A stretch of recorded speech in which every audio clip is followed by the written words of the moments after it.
Okay, so apparently I do have to do those very like random jumps. I wonder if I can skip to them. I can't. This could take a while.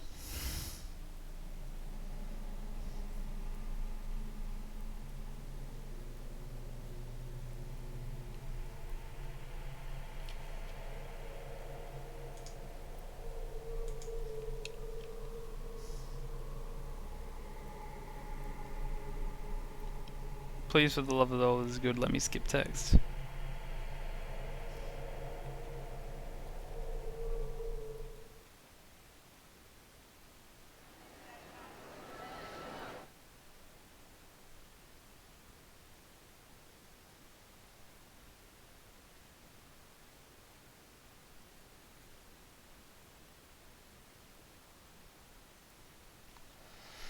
So I am waiting until I get the red text to go to Maria.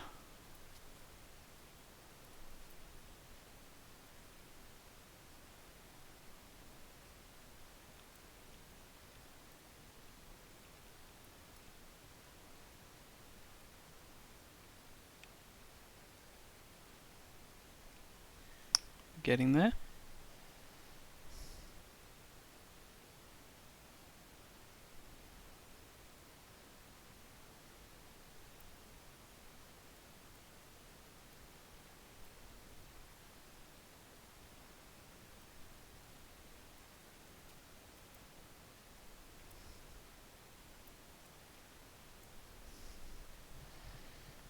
Up to the code breaking, and here comes the assault.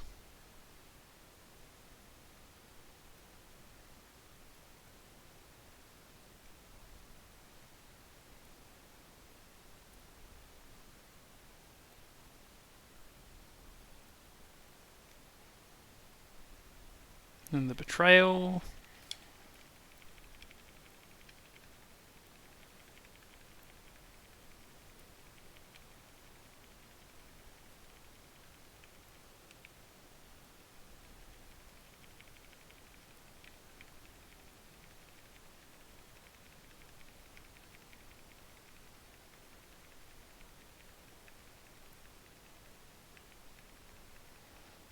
The final showdown. There we go.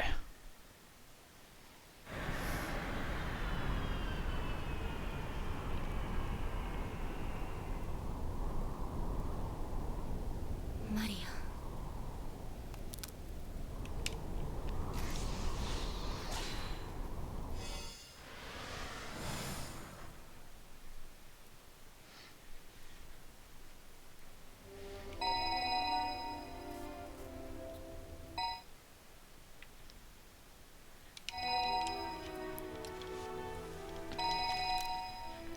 I don't know what changes here, unless this is just the end.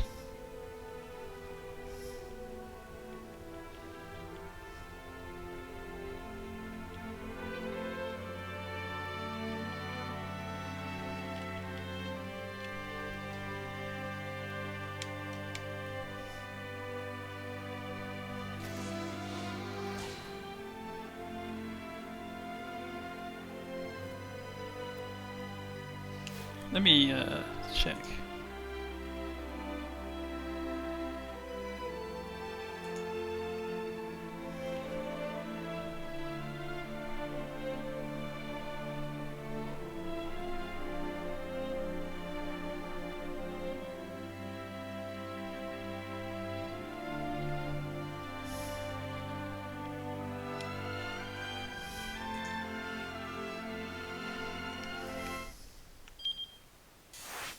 Yep, all good.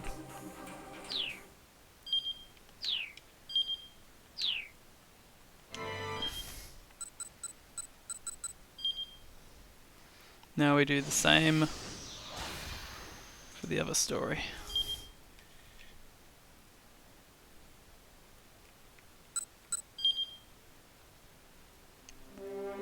Or I would if I pressed the right button.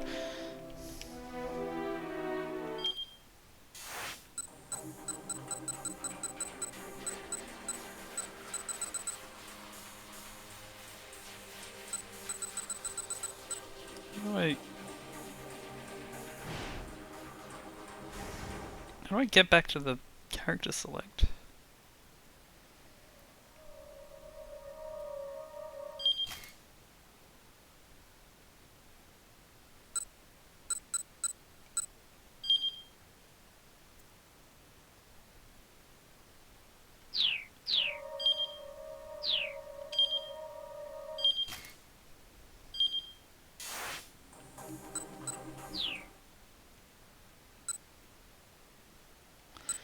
I guess I gotta do it like this. I don't know why.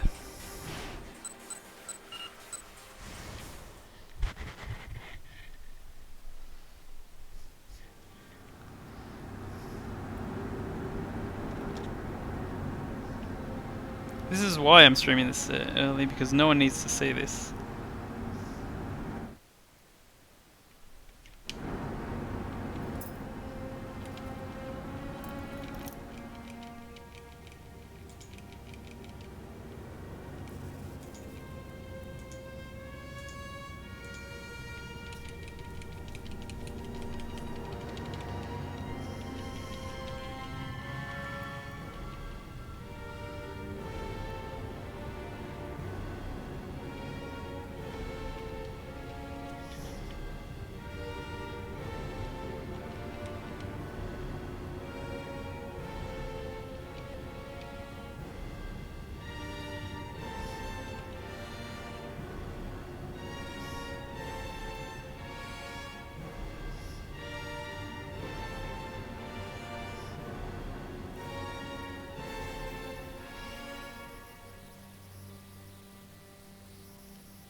I just hope they don't make me sit for the credits again.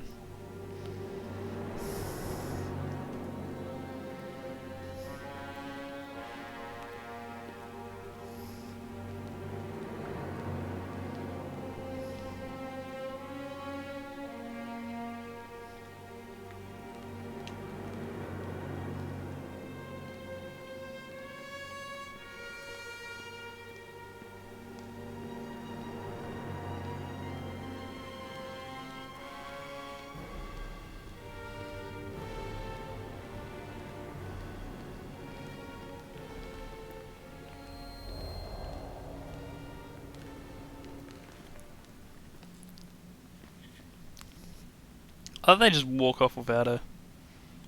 Even though they were standing in 2 lines before.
Okay, cool.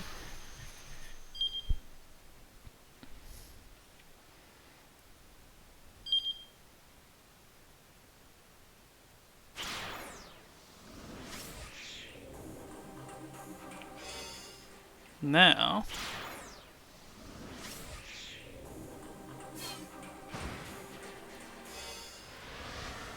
we do this all again.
Now we watch this all again.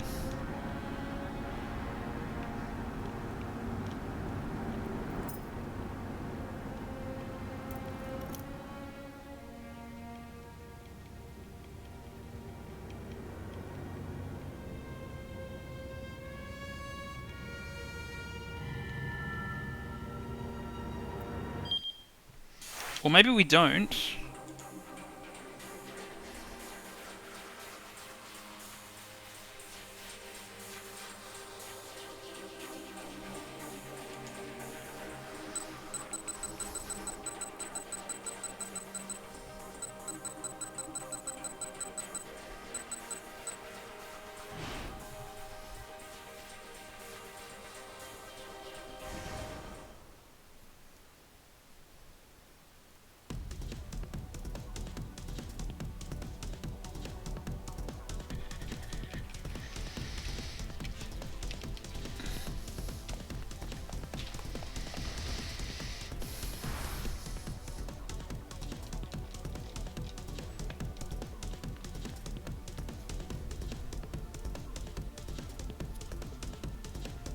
Wait, shit. What are those?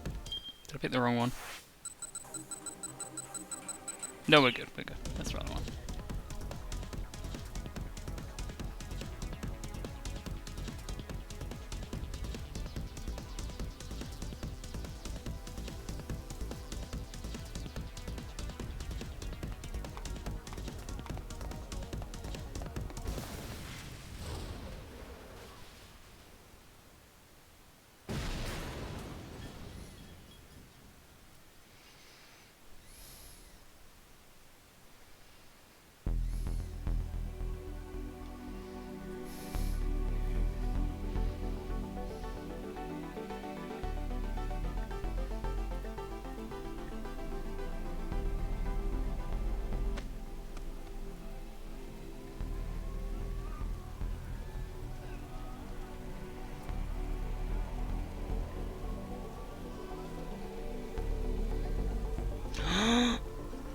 That's when she did it?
I'm looking for the word shirt.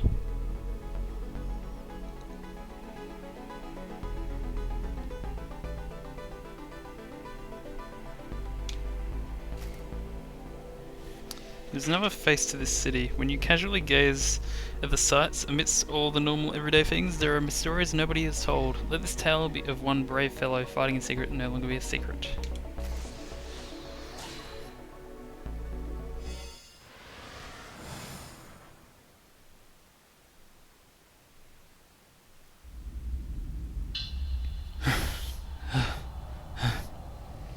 Laboured breathing came from a shrub along the road where the minivan had exploded. This damage. It's way worse than I thought. The muttering voice was punctuated by further halting breaths, and the speaker had a name.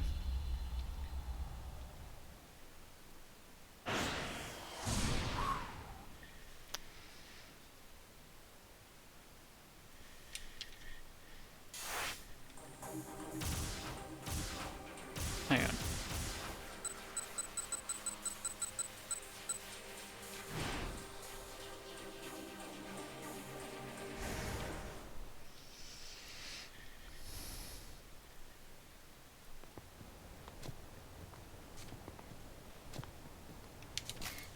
The explosion happened Shibuya Jinan 1 Chome, near the intersection of Koendori and Organ Hill. A number of curious onlookers have flocked to the scene, and it turns out there are some other individuals there as well.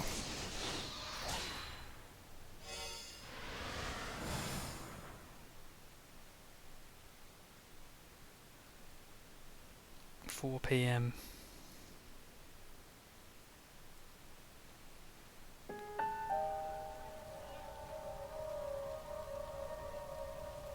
"What the heck? What's going on?" cried Big Joe, gazing up at the rising plume of black smoke. A crowd of emergency workers and curious onlookers milled about the scene of the explosion, but none noticed the empty can standing by the roadside. "He flaps!" Big Joe turned to the dumbstruck juice box sitting beside him. "What do you think?" "I don't know. I mean, how am I supposed to know?" Flaps gave a shrug. "Though there is one thing I do know for sure." His expression turned grim. "We've lost a lot of our friends." It wasn't just humans that had been caught up in the explosion. A bag of recyclables near the minivan had also been caught in the blast, and all the trash inside it had been burned to cinders. Like Flaps and Big Joe, the other trash had been waiting to be brought to the recycling plant to start a new life. "Damn it, and right when we were all on the cusp of being reborn." Big Joe bit his lip in frustration. "Cardboard, aluminum, all scraps. I won't forget you guys." Tears of coffee streamed from Big Joe's eyes.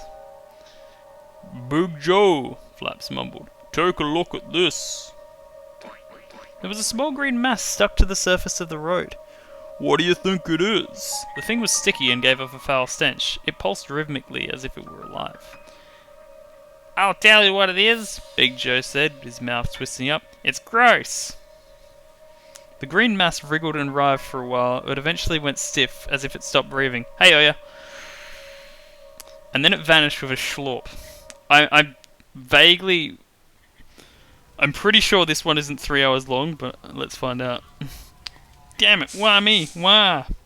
A rustling came from the shrub near where Big Joe and Flaps were standing. "That Archie punk didn't even see me in here." A plastic bottle hopped into view, huffing and cursing. "Hey, it's Mean Clean!" The coffee can and juice box cried out as one. What the heck is he doing here?" "It's like seeing a ghost, Big Joe." "Dude," Big Joe just said to the newcomer, "they say that I retired ages ago?" Mean Clean finished with a grimace. "Yeah, that was the plan. To be fair, I started this early, I should be able to be good." Water burbled from a sizable hole in his midsection. "Dude, look." Big Joe pointed to Mean Clean's belly. "Yeah? So I went from big gulp to double gulp. Big deal." But the sweat was beading on Mean Clean's forehead. "Ah, good grief, look at me all messed up." "I'm gonna find him and kick his ass," Mean Clean grumbled. He stomped around with his bow-legged gait, glaring about him as he went. "Whoa, he seems really pissed off." "He did always have a short temper," Flaps said. "Even back when he was the hero of Shibuya."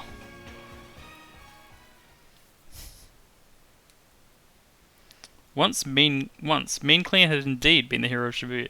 Also, this is some serious, like, 5D... Like, obviously people are going to find these secrets. It all started about 10 years before. A strange religious group had appeared in the street, preaching while brandishing vegetables in their hands. You don't win friends with salad, though. They seemed harmless enough at first, until their adherents started going on rampages, violently scattering vegetables all over town. The discarded vegetables quickly rotted, suffusing the whole area with a stench of garbage. By the way, JP is ahead of you now. He's done 20 fragments. The Great Compost Incident, they called it. The police ramped up their supervision of Shibuya, but because unlawful dumping of garbage was only punishable with a modest fine under Japanese law, there was no way to rein in the believers' environmental terrorism. Day by day, Shibuya descended into filth. That was when a young Mean Clean stepped up. As a potential article of trash himself, he could not stand to see his city sullied so, and he was determined to do whatever was needed to protect the town. Sending up a wild battle cry, he went about accosting the vegetable tossers one by one, picking up their strewn garbage and disposing of it properly. This glorious struggle went on for 8 years. By the time it was done, Mean Clean was a tattered and worn, a shadow of his former self. I mean, it wouldn't be a puzzle if you could, though. I mean, you just have to, like...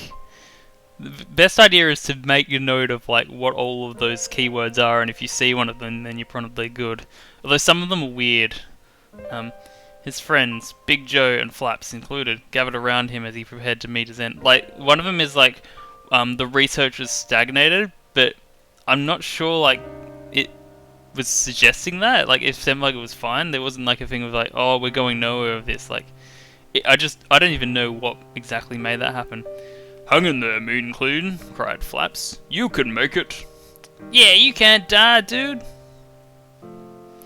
Their earnest pleas brought a faint smile to Mean Clean's face, and with a weak voice, he whispered his last request.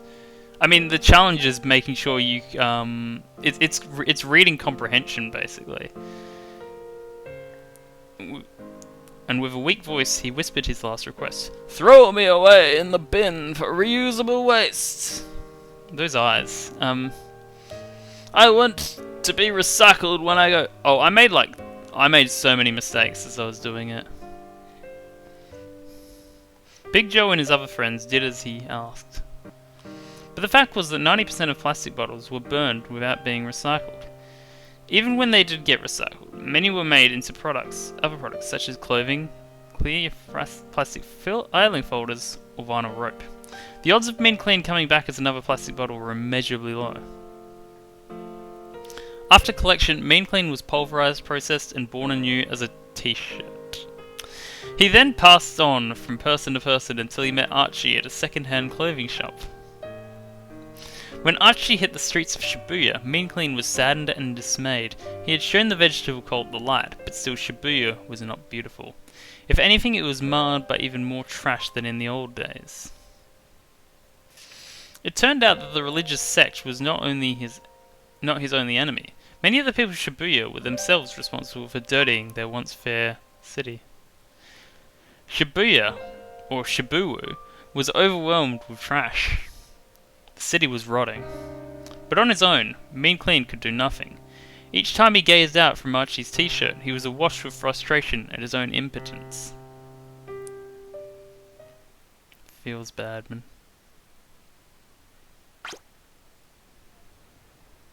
Flaps slapped an adhesive bandage across Mean Clean's abdomen. "So, how'd you get your old form back?" the juice box asked. Mean Clean rubbed his midsection. "It happened during the explosion." The detonation propelled a fragment of the minivan's windshield right across Archie's chest.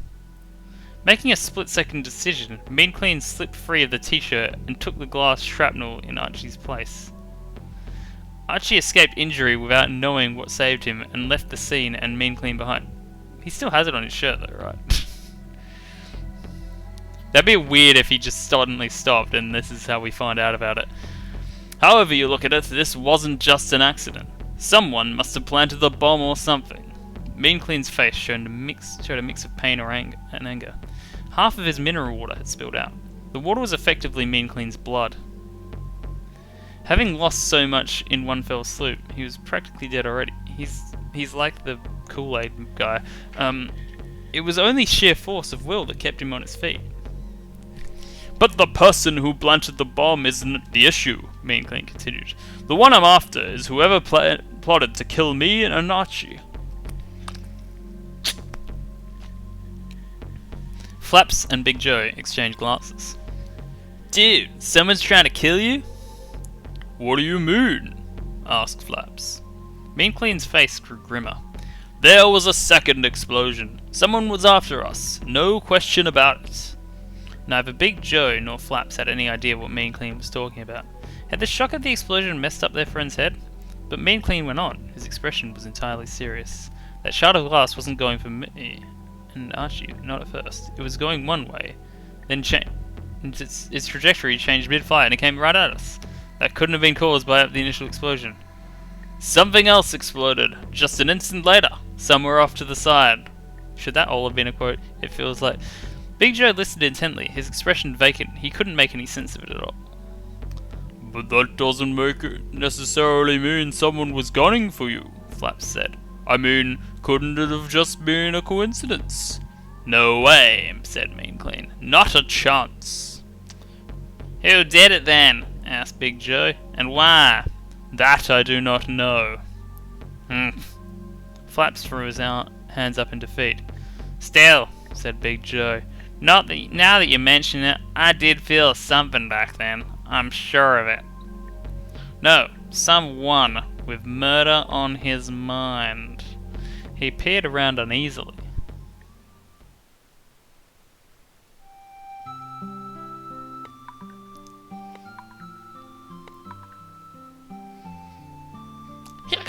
Whee!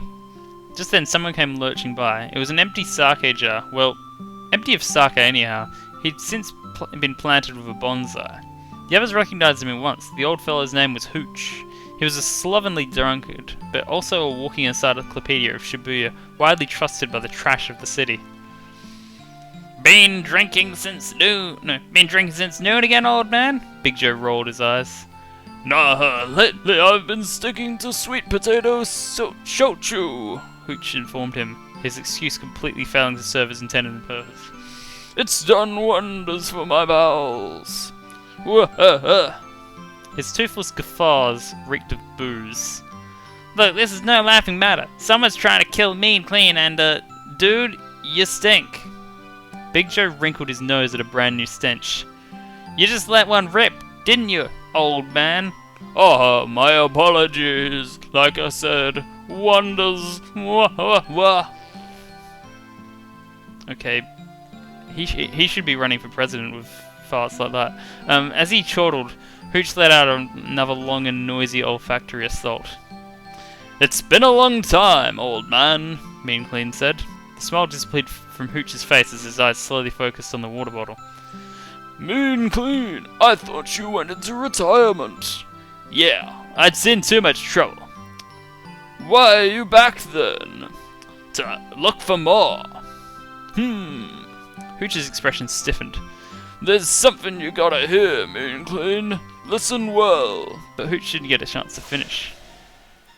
With a steamy hissing sound, a long slender something came reaching down from above. It was a green tentacle. What in the what? The tendril wrapped itself around Hooch's body. Old man! Before Mean Clean could move in for the rescue, Hooch was lofted into the air.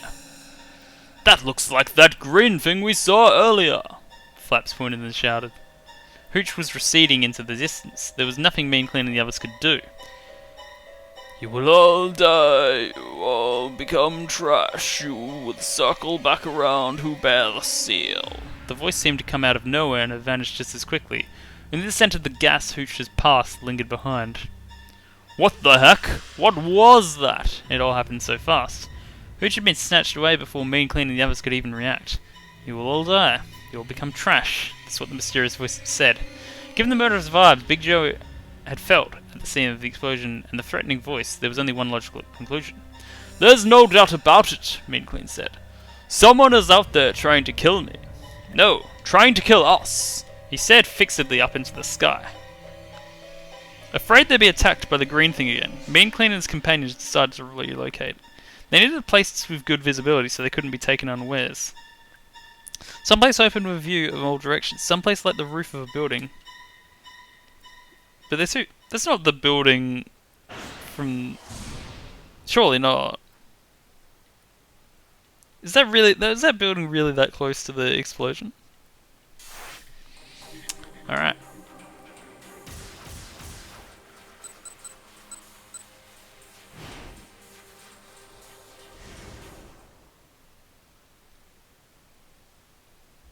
Maybe it's like artistic transportation license. The building takes its name from a rough translation of Nanpai-dai. The name of the area where it's located. The official name is South Hill Building, but since this is awkward to say, it's frequently shortened. When Kano showed up here, Mean Clean and his pals were on the roof as well. Of course they were.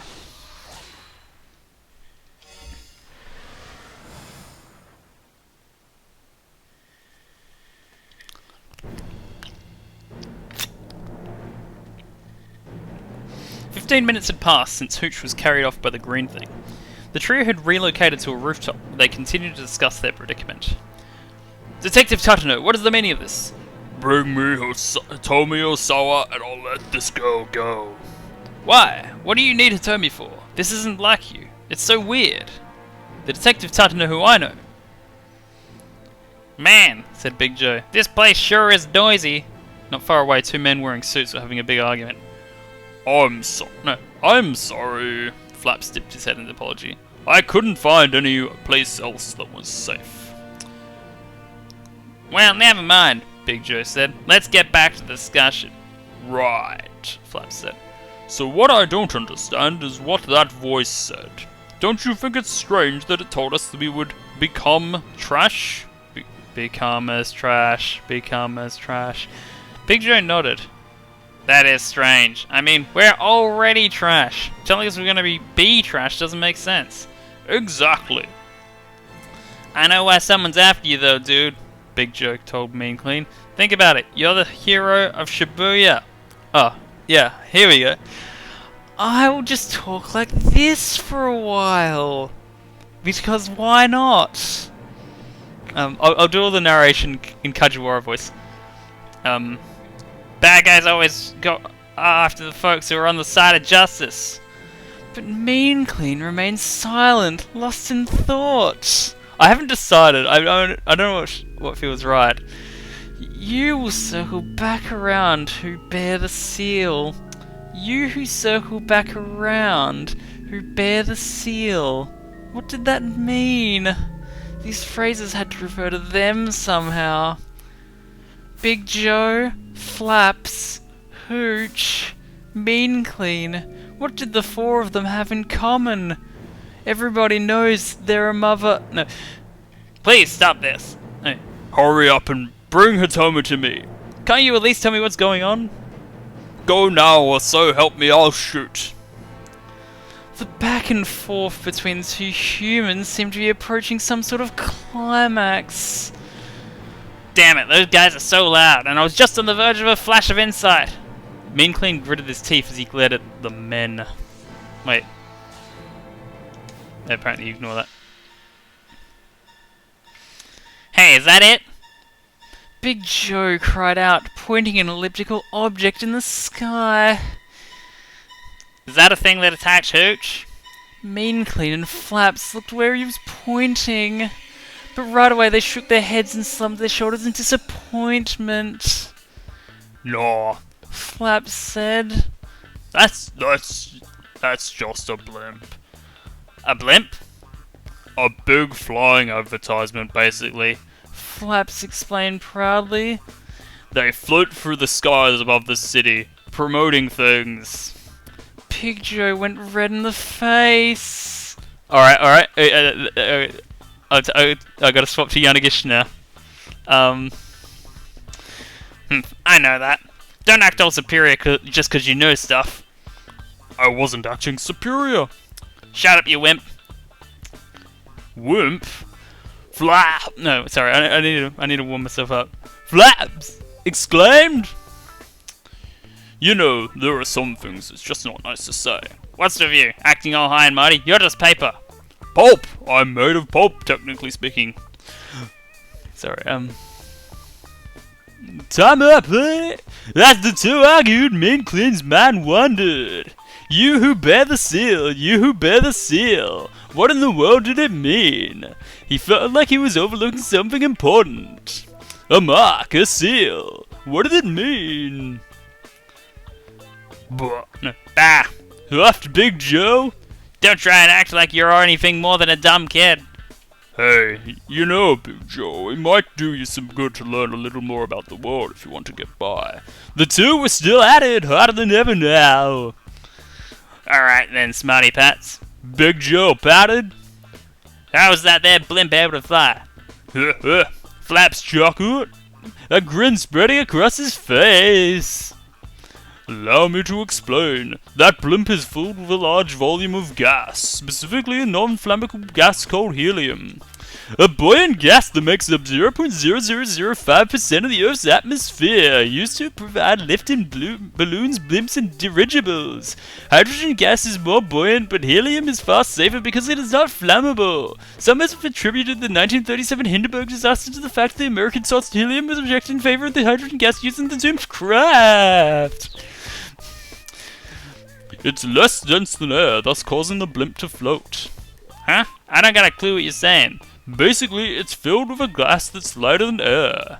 What's all this gas stuff you're talking about? Are you telling me you don't know what gas is? Flaps blinked in disbelief. Helium, ethylene, propane.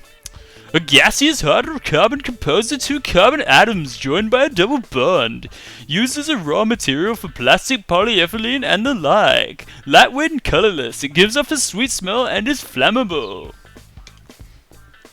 A colorless, flammable gas, heavier than air, one of the components in natural gas. It is also a product of the petroleum refining process. It is often mixed with propylene and butane and sold as LP, liquid petroleum gas.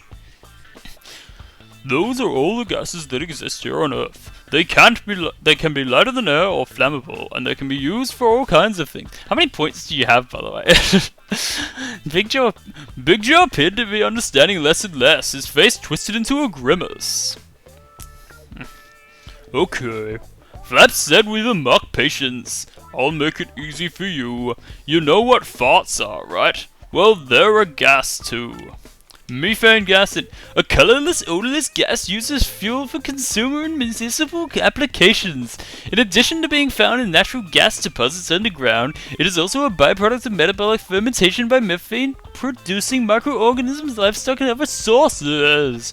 Widely recognized as a greenhouse gas contributing to global climate change, methane's increased presence in the Earth's atmosphere has been deemed a major problem by researchers. Like, I had no idea what price to put on it, but 2,000 seemed like the right amount between way too short and way too high. Well, why didn't you say that in the first place? Methane is a colorless, transparent gas contained within farts, and it happens to be very flammable. So if you were to flick on a lighter close to one of Hooch's farts, Flaps stopped abruptly with a sudden gasp of realization. Oh, yeah, that's it. What's it? What's that? Asked the coffee can. Oh, it's the coffee can. Oh, I love doing these voices. The only problem at the moment is that my Flaps voice is a bit similar, and it's a bit weird to transition between the two of them. Sorry. Mean clean, Big Joe, I figured it out. Where's this coming from all of a sudden? Mean clean asked, rather than taken aback. He hadn't been listening to the conversation at all. Let's go back to the scene of the crime. I think I've solved the mystery of the second explosion.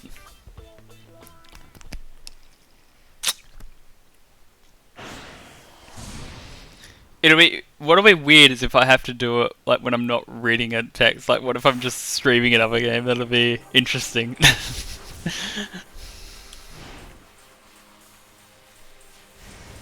Speaking of Kajiwara,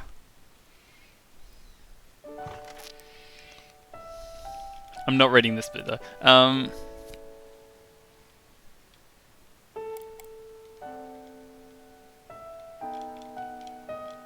But I don't know what I'm gonna stream next. Like, is it gonna be Dark Souls 2, and then I'll just have to be, whoa, this Hydra is killing me. Oh shit, I messed up again. Why didn't that parry work? Yeah.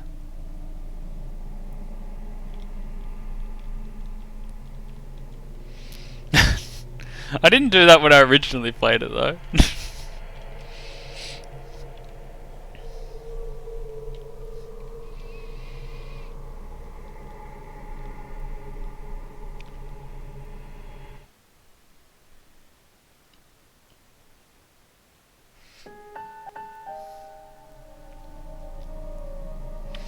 I also had the idea, I haven't put it down yet, but I've got like maybe for like 10,000 or something, I'll just have it like whatever I'm doing, I'll just stop and I'll break into a senseless rant about something about music charts that bothers me. Something difficult or impossible to explain, an enigma. You see plenty of books titled The Mystery of Such and Such, The Secret of Whatever on bookstore shelves, but when you read them, you're invariably disappointed by the mystery not being that mysterious after all. But never mind, right now these guys have headed to the scene of the minivan bombing, trying to solve the mystery of the second explosion.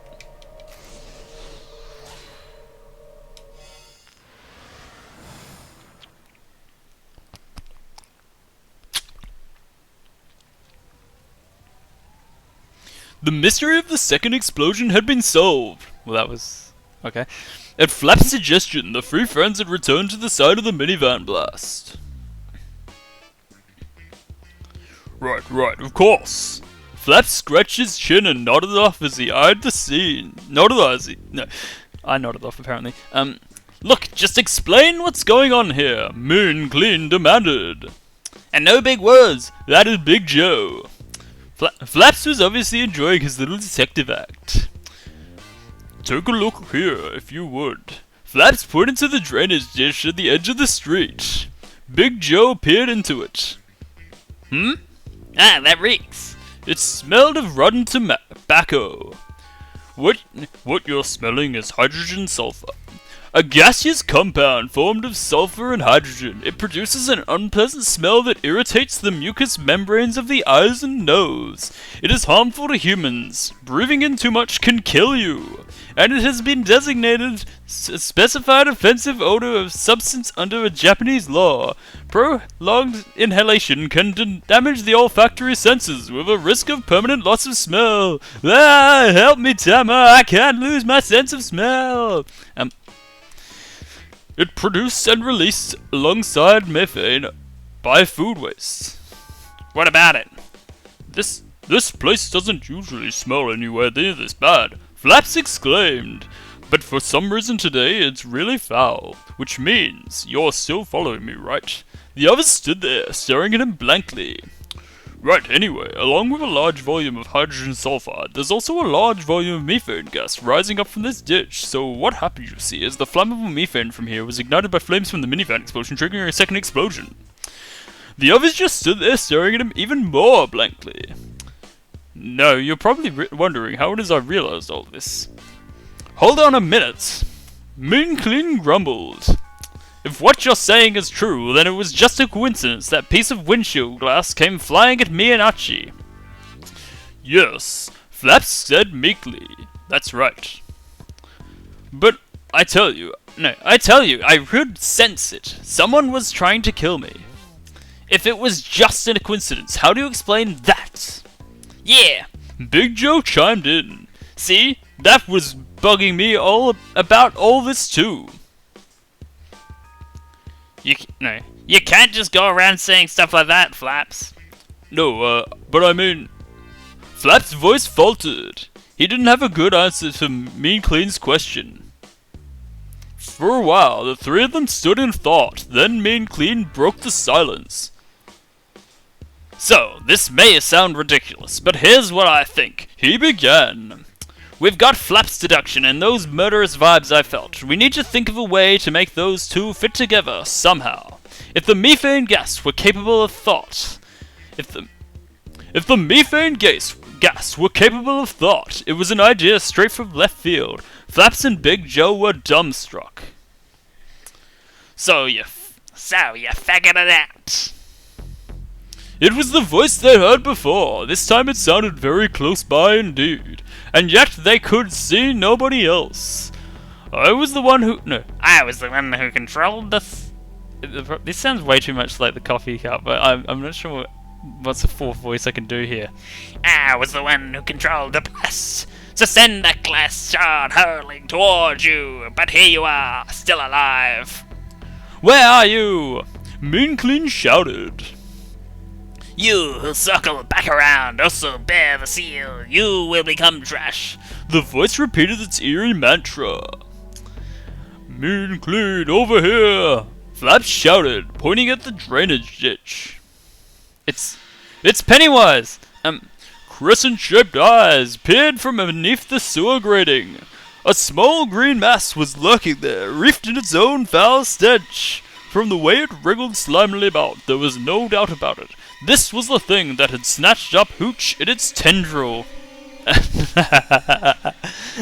Nice. He's even snatching. It's definitely Snatcher. Where's Hooch? Mean Clean demanded.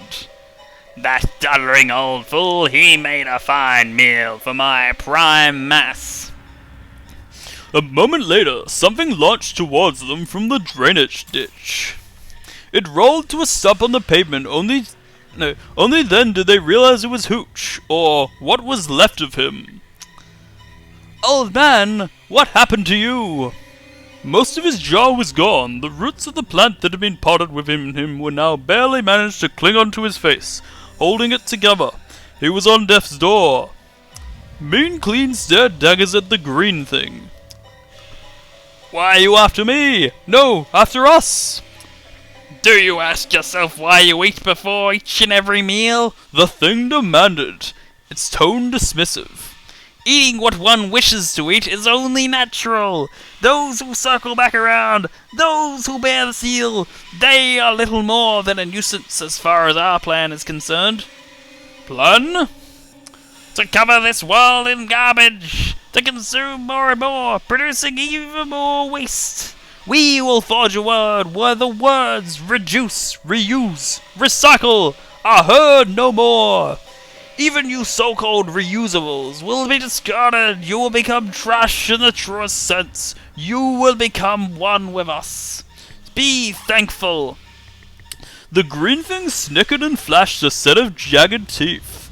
Resist all you like. You are doomed to fail. As long as rotten food waste exists, we will proliferate and grow. The green thing slowly began to emerge from the sewer drain. My prime mass is steadily expanding, devouring the trash strewn about the city. We shall engulf all of Shibuya, enveloping it in death and decay. Big Joe and Flaps drew in closer to Mean Clean. He spread his arms wide to shield them. Colorless blood dribbled from his hastily bandaged injury. Wahahaha! The rotten thing laughed. The rotten thing laughed. You think you can fight me in your condition? You can barely stand. The thing was right. Once he had lost all his water, Mean Clean would die. If he tried to fight this monstrosity now, he would never survive. You three will make a tasty snack. Time to die! And with that, the green thing rushed towards Mean Clean and his friends. Eek! Flaps shrieked. Suddenly, with a sound like a watermelon splitting, the green mass disintegrated into tiny bits. In the blink of an eye, the bits had all dispersed into the air. Wait, sorry. Wow! Big Joe blurted. What the heck just happened? His voice was trembling. He looked around in bewilderment. Juice! Juice! Is that you? Mean Clean called out. What the hell? Sorry. On the rooftop of the building across the way, something glimmered in the afternoon light. They saw a bottle body, clad in a trench coat. Thick eyebrows jutted above a pair of sunglasses. Mean Clean knew the figure well. Long ago, he had aided the fight against the vegetable cult. Juice Malone, the legendary sniper. I can't take that name seriously for possibly obvious reasons. Juice's sunglasses flashed in the light once more, then he whirled around and vanished from sight.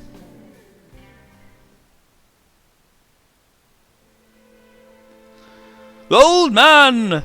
Mean Clean and the others rushed over for Hooch's fallen form on the pavement. Hey, hang in there! Mean Clean, is that you? Hooch's voice was dry and raspy. I'm done for. Don't say that! It's alright. I know my body better than anyone. They gazed at him solemnly. It was remarkable that he had lived this long given his grievous injuries. Mean Clean, there is something I need to tell you. Hooch struggled to get the words out. Mean Clean nodded. I'd been wondering what you were going to say earlier. Hooch nodded weakly. Now, listen well, Mean Clean. You... Mean Clean held his breath. There's a hole in your stomach, Delilah. Yeah? Which means there's a hole in your stomach. I know that. And... No, I just mean... What I'm trying to say is... You have a hole in your stomach.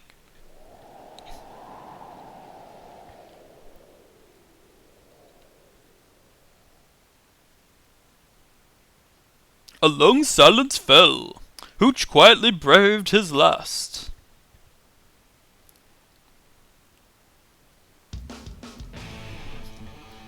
Shit, yeah, it's this music.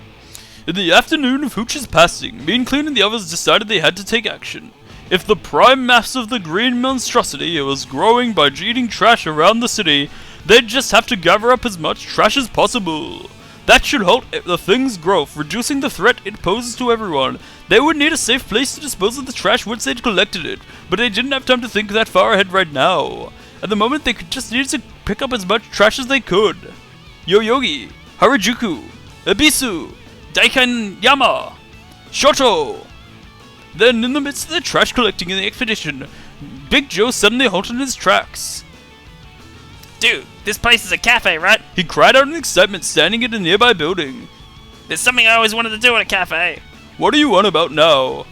Flaps let out a weary sigh. I don't think this really is time. Oh, shut up, you. I was talking to my dude here. Big Joe turned to Mean Clean, his eyes pleading. Come on, dude, please. Just 3 minutes, that's all I need. Mean Clean shrugged. Knock yourself out. Once inside the cafe, Big Joe took a deep breath. He couldn't quite hide his nerves. He looked over at a waitress busily bustling about. Excuse me, one coffee, please. Big Joe grinned at the others. Man, I've always wanted to try coffee that wasn't from a can. The three waited patiently, but nobody bought Joe's coffee. They sure are taking their sweet time, Mean Clean grumbled. Yeah, this has been taking far too long, Flaps said. Maybe she didn't hear your order. He peered at the waitress dubiously. Guess you don't have much choice, said Mean Clean. You'll have to make do with that, Big Joe. Huh? Mean Clean pointed to a pair of coffee cups that had been set up on a nearby table. A middle-aged man in glasses sat there. He was scowling, probably in a nasty mood. The other seat was empty. It looked like whoever had been sitting there had stepped away for now. The man was engrossed with his laptop, so Big Joe seized the opportunity, hopping up on the table and bringing one of the cups to his lips. A bitter, dry taste filled his mouth. A flavor was nothing at all like that of canned coffee. He drained the cup in a single gulp and scamped it back down from the table. How was it? Mean Clean asked. Big Joe had a distant look in his eyes. So, that's what real coffee tastes like, he said. Just then, a woman returned to the empty seat, staring at consternation at her cup. Dad, did you drink my coffee? Huh? Of course not! Then why is my cup empty? What? The middle-aged man looked stunned. Honestly, first you used my cell phone without asking, now you're drinking my coffee. What are you trying to pull, Dad? Hey, hold on. Yes, I used your phone, but I did not drink your coffee. As the two launched into an argument, Mean Clean and his friends hurried out of the cafe. The trio split up in order to gather litter from all across Shibuya. Garbage was lying all over the place. There wasn't much need to search. Half-eaten slices of bread, half-drunk bottles of juice, banana pills, apple cores, cup noodles, hamburgers, ice cream, gum candy, wrappers, fried chicken fish bones. Everywhere they looked, there was enough to fill a trash bag in the blink of an eye. There seemed to be no end of it. Increasingly disheartened, Mean Clean, Big Joe, and Flaps continued their desperate mission. Mean Clean was steadily losing water, but he couldn't let that worry. let himself worried about that now. They had to stop the evil green thing. They had to do whatever it took to keep its prime mass from growing. Deep in the very core of his being, Mean Clean knew this to be true. Hooch was dead. Mean Clean was close to death himself, but something deeper than sadness or anger drove him forward. Back when he battled the vegetable cult, Mean Clean had what you called a sense of justice. But once the fighting was finished, the state of Shibuya had left him feeling empty. After that, there'd been nothing but a dark hole in Mean Clean's heart. Now he finally felt like he might be able to fill that hole. No, he had to fill it. He didn't want to ever feel that emptiness again. Center Guy, Spanish Hill, Fire Street, the Moyai Statue, Hachiko, Meiji-dori. Plenty of cigarette butts and spat out wads of gun lined the shoulder of the road. Yeah, this is just plain filthy. Mean Clean and the others computed their trash collection. I think that is enough Yanagishita for the redemption.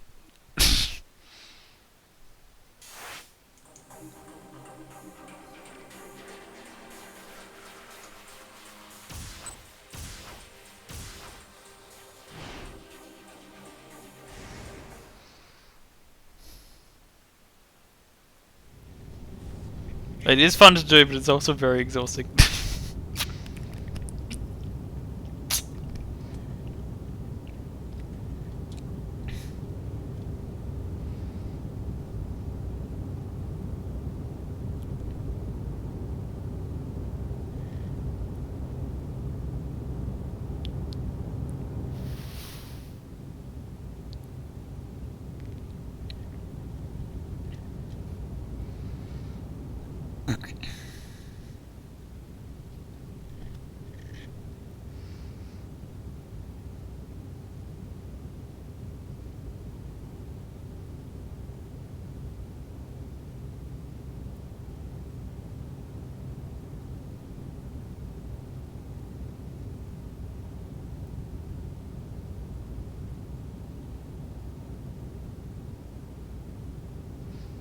Wait, I've skipped one.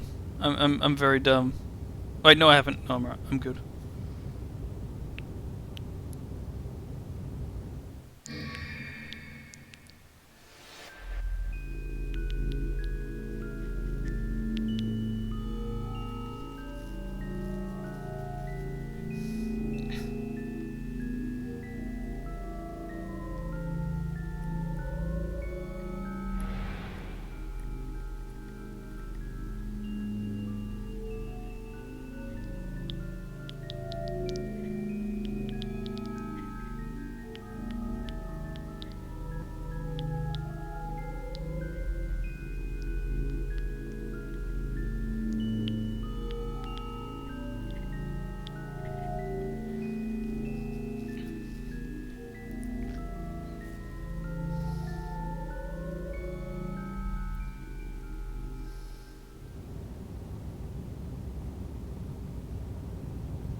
I have no idea how much text I have to go through.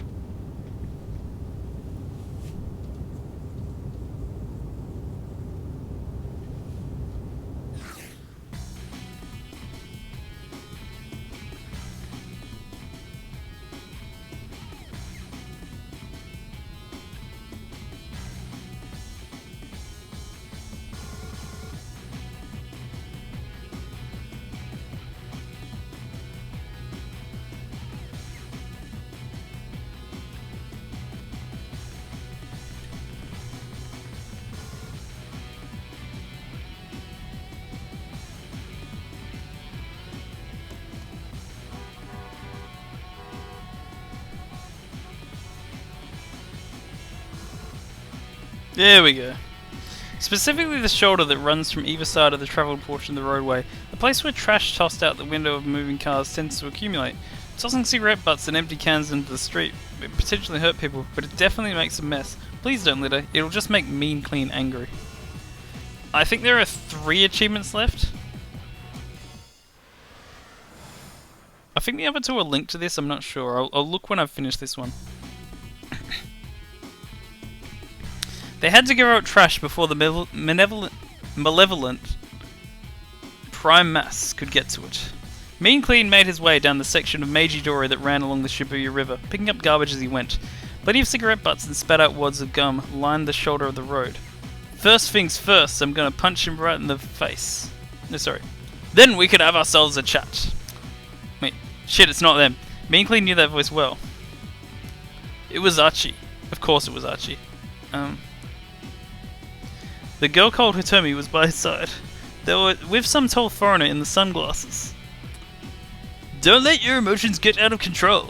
Your father might be one of the key players in this case. Shit! I've done it wrong again.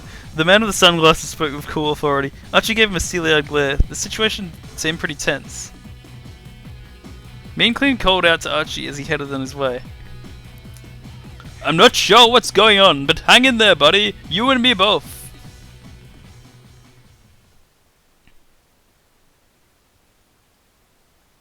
As a side note, if you've noticed that Yanagishita, the redemption thing is spelled incorrectly, it's because it doesn't let you put the word shit in your redemptions. By now, half an hour had passed since the friends started picking up trash. Somehow they managed to gather up all the trash around the city. Together they'd amassed a veritable mountain of garbage bags. That's it! No more trash, Mean Clean said. He didn't look happy though, neither did Big Joe and Flaps. But that can't be, Flaps murmured. This is odd. Too odd. Big Joe clenched his hand into a fist. He was right. It was odd. They'd gathered a tremendous amount of trash, but still it was clearly not enough. There's simply no way that this could be all the trash in Shibuya. Mean Clean knew painfully well from what he'd seen of the city with Archie every day. Were people becoming more mannerly and littering yet less than they used to? Had Archie's daily cleanup efforts actually borne fruit? An all-too optimistic fantasy, but it was a nice thought. There was only one possible conclusion. They were too late. Everything they'd done had been in vain. Flaps was unable to hide his fear of the threat that this implied. All Big Joe could do was sigh. We're just going to have to do it, Mean Clean said. Do it? Do what? Big Joe sounded almost too worried to ask. Isn't it obvious? We go and find out that prime nest thing and we take it out. But that thing we met earlier just said it would keep going back. It doesn't even matter what we try and do. There's no point to it. Mean Clean smacked Big Joe upside the head. You dolt! You're going to have to give up before you've even tried. But no buts. No buts. I don't see you coming up with any better plan. Big Joe sulked and turned away.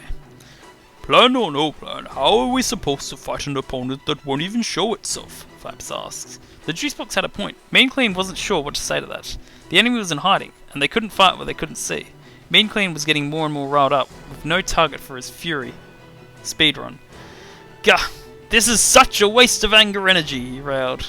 There's no point to it now, and there's nothing I can do with it. He stamped on the ground in a huff.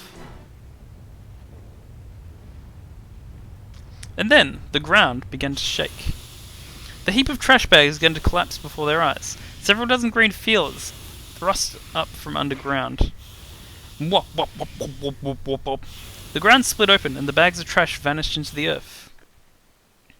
Good to say, they didn't really dispose of the trash, they just moved it. Silence. The place where the trash had laid empty, as if nothing had been there in the first place. The trio had no words. Then a booming thunderclap split the blue sky above them. A massive black shadow loomed overhead. Whoa, is that thing for real? Big Joe stared up at the sky in horror.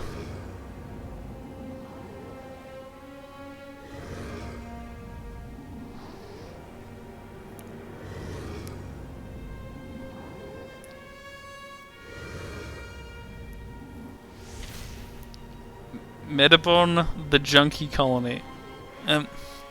The monstrosity drifted between the buildings. I think it said junk, but I read junkie. It was huge. Too huge. As they watched, it slurped up the green mass from underground, continuing to grow. There seemed to be no limit to its size. I'll handle this, dude, Big Joe told Mean Clean. He adopted a fighting stance. Flaps, take him and get him out of here. No, I can't let you do that. Heh, that thing may be big, but it's all soft and squishy. Don't worry, I'm made of metal. Big Joe leaped high into the air, launching himself at the monstrosity. The instant he impacted the mass, he was sucked right in. There was a metallic squirk as his body was crushed. Big Joe! Mean Clean and Flaps soared up into the air, weaving to avoid the monstrosity's extending tendrils. Now that they were on eye level with the thing, it seemed even bigger than before. This was not an opponent they could fight by recklessly rushing in headlong. I'd love it if Jimmy Jam 100 just comes in just to confuse him further with what has become of this game. Mean Clean's sides screamed in agony. There was almost no water left inside him. He had barely any strength in his arms and his mind was foggy. At this rate, there was nothing he could do to stop himself from being devoured like Big Joe and Hooch. Alright, let's light this thing up, Flaps cried. In his hands was a cigarette lighter, the flame already lit. I packed this up while we were gathering trash, he said. If this monster's made of food scraps and methane gas, we get a flame near it, it should explode. Flaps was already charging towards the beast, the lighter held out in front of him. Die, you son of a bitch. Flaps! Don't do it! Mean Clean hurried to stop him. Don't get any closer to that thing! Flaps hesitated in midair, looking back at Mean Clean with a frown. But this is the only way. This thing already took down Hooch and Big Joe, and look at the condition you're in. What else can we possibly do? This is exactly what he wants! Flap's eyes went wide. Oh? I finally understand what it meant! Eventually, we shall engulf the entire city, enveloping it in definite decay. Remember that? Mean Clean looked down at the city below. Houses and office buildings passed by vehicles coming and going. It wants to slurp up tons of trash, inflate itself to giant size, then cause a massive explosion. Once that happens, the city will be a disaster. That's what it meant by enveloping everything in death and decay. No. Trust me, put out that light. We can't risk blowing up the city. Flaps paused in thought for a few moments. Then took his finger off the button on the lighter. With a sudden whoosh, one of the creature's long tendrils darted out and snatched him up. Mean Clean! The juice box struggled to croak the words out. A moment later, he was absorbed into the slimy green tentacle. I'm not shocked. Mean Clean clenched his teeth and rushed toward the monster. Rage filled him. His body moved of its own accord. He unleashed a flurry of punches and kicks, but the creature easily battered them aside. He felt certain that if he tried to grab hold of a tendril, he'd immediately be engulfed in squishy mass. Things seemed to be toying with him as a cat toys with a mouse. Puff, puff. Mean Clean retreated a short distance and squared off with the monstrosity once more. It was a hopeless fight. No matter how many times he attacked the thing, his strikes had no effect. The thing was going to kill him. It was only a matter of time. Wasn't there something, anything he could do? As he teetered on the brink of consciousness, Mean Clean's mind raced. The creature slowly stretched its tendrils towards him, heralding his end. A sudden gunshot split the air. The monstrosity froze in its tracks. Juice! On the roof of the building below, Mean Clean spotted Juice Malone, down on one knee, sniper rifle at the ready. Juice fired off 3 shots in rapid succession. All 3 struck the monstrosity right between the eyes, mere millimeters apart. Mean Clean felt the brief ray of hope, but it turned quickly to despair. The creature calmly brought itself a tendril up to its face and then scratched itself between its oozing eyebrows. The bullets had been no more than mosquito bites to the thing. The monstrosity fixed its gaze on Juice, and its huge maw bent into an unnerving grin. Why have they got a character called Juice Malone when one of them's literally a juice box? It extended one of the finger tendrils and gave the end a sharp flick, sending the bulbous tip flying towards him. Then it quickly launched 3 more blobs, gleefully mimicking Juice's attack. Juice readied his weapon again and fired at the incoming projectiles, but the bullets vanished into the slime to no effect. Juice! Here we go. Thank you, Waiting. You said no one would ever redeem it, and here you are. I'll do it for the... oh, you did it before, and I did it for the narrations, and that's what I'm going to do. Just let me drink some water to prepare. One of the green globules struck Juice dead on, and the faint sound of shattering glass tinkled through the air.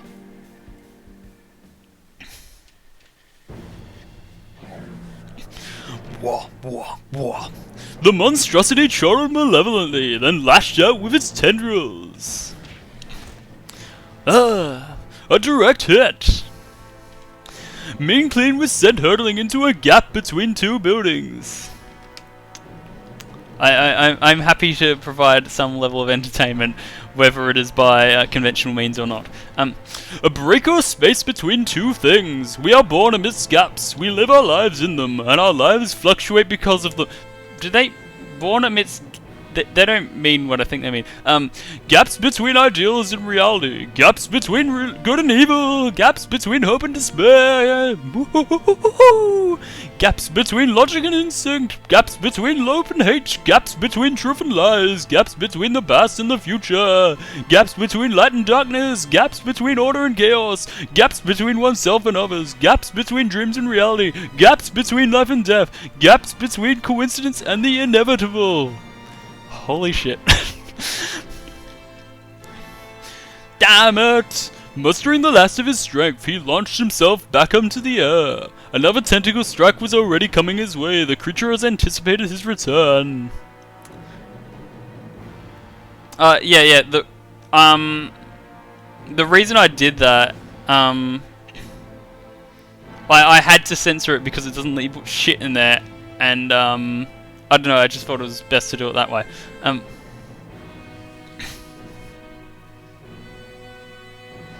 Ah, crap! Mean Clean thought that it was too late to avoid the blow. Ah, save me from the monster, Tama!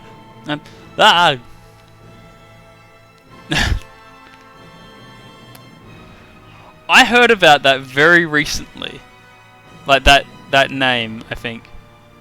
Because someone was talking about the fact that hashtag Cummingsgate is not allowed to be trending on Twitter, and thus we have hashtag Cumgate, which for some reason is okay. And someone mentioned that place. The monster's mighty swat slammed him into the ground. I'm just glad that the UK has their own version of our Prime Minister flying off to Hawaii when the fire started. The bandage on his belly came loose, and the remaining water inside him began to dribble out. Soon he would lose the last of it.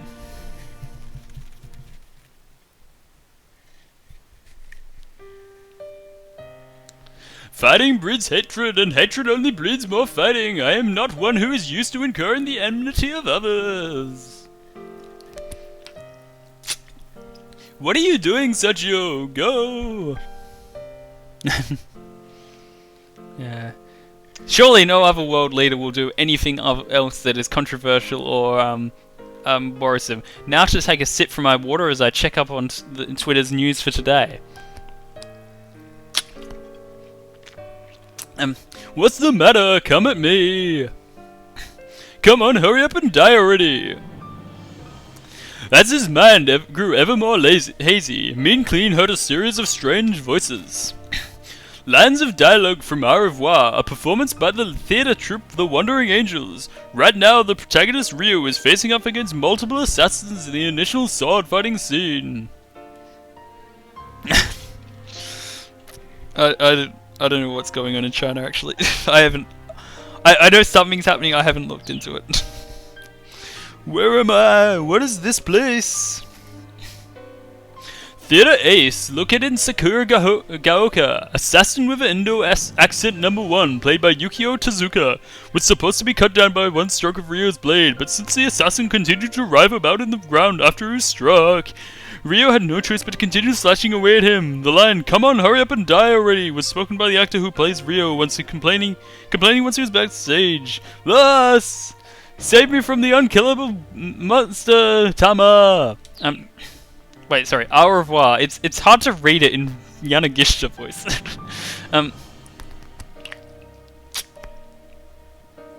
A wave of chilled whiffs wafted over him. Carbon dioxide from the dry ice machine set up backstage. The machine is broken and continues to produce and spit out more and more dry ice. You're right. You're not wrong. And his French accent was questionable then too.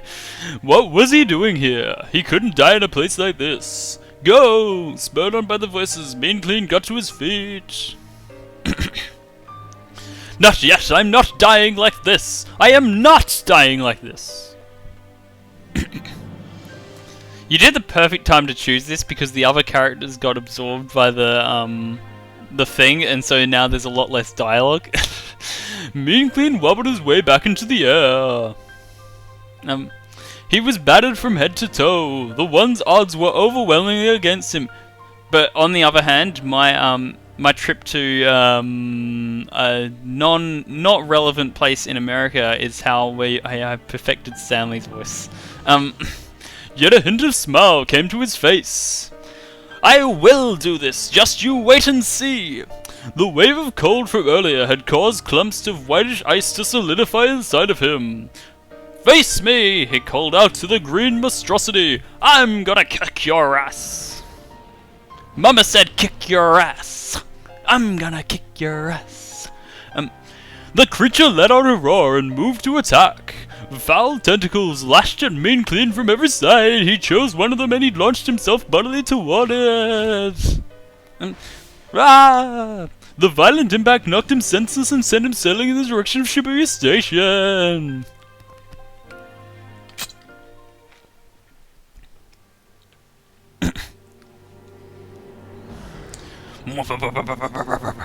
The monstrosity hovered above the city, basking in the light of victory. Now no one was left to stop it from turning Shibuya into a wasteland.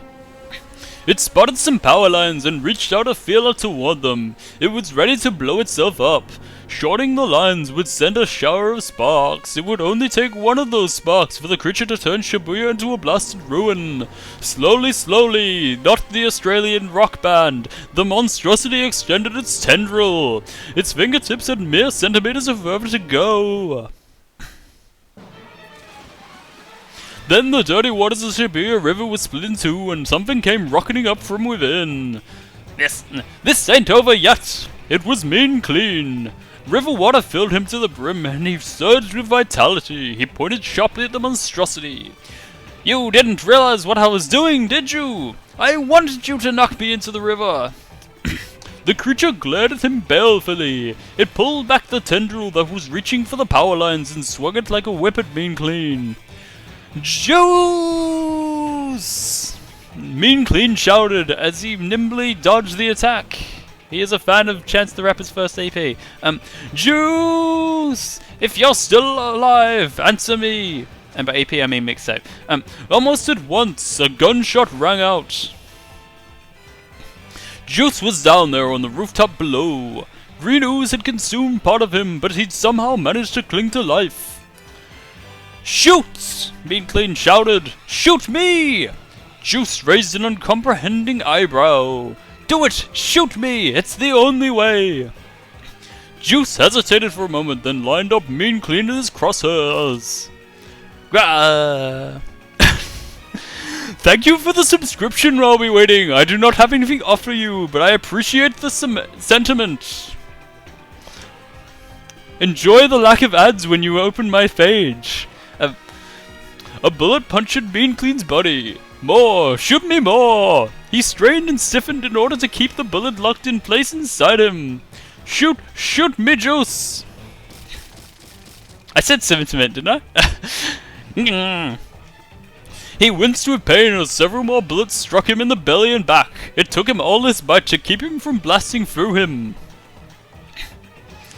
Alright, preparations complete!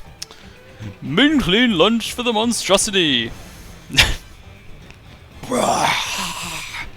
The monstrosity bellowed, its toothy maw yawning wide. Mean Clean sailed right into the thing's open mouth and it was swallowed whole.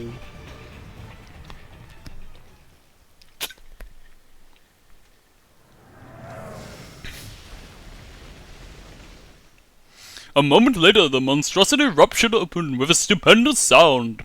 Its scattered remains dissolved into mist and vanished into the air. There hadn't been an explosion. Its insides had simply swollen and expanded until they couldn't be contained.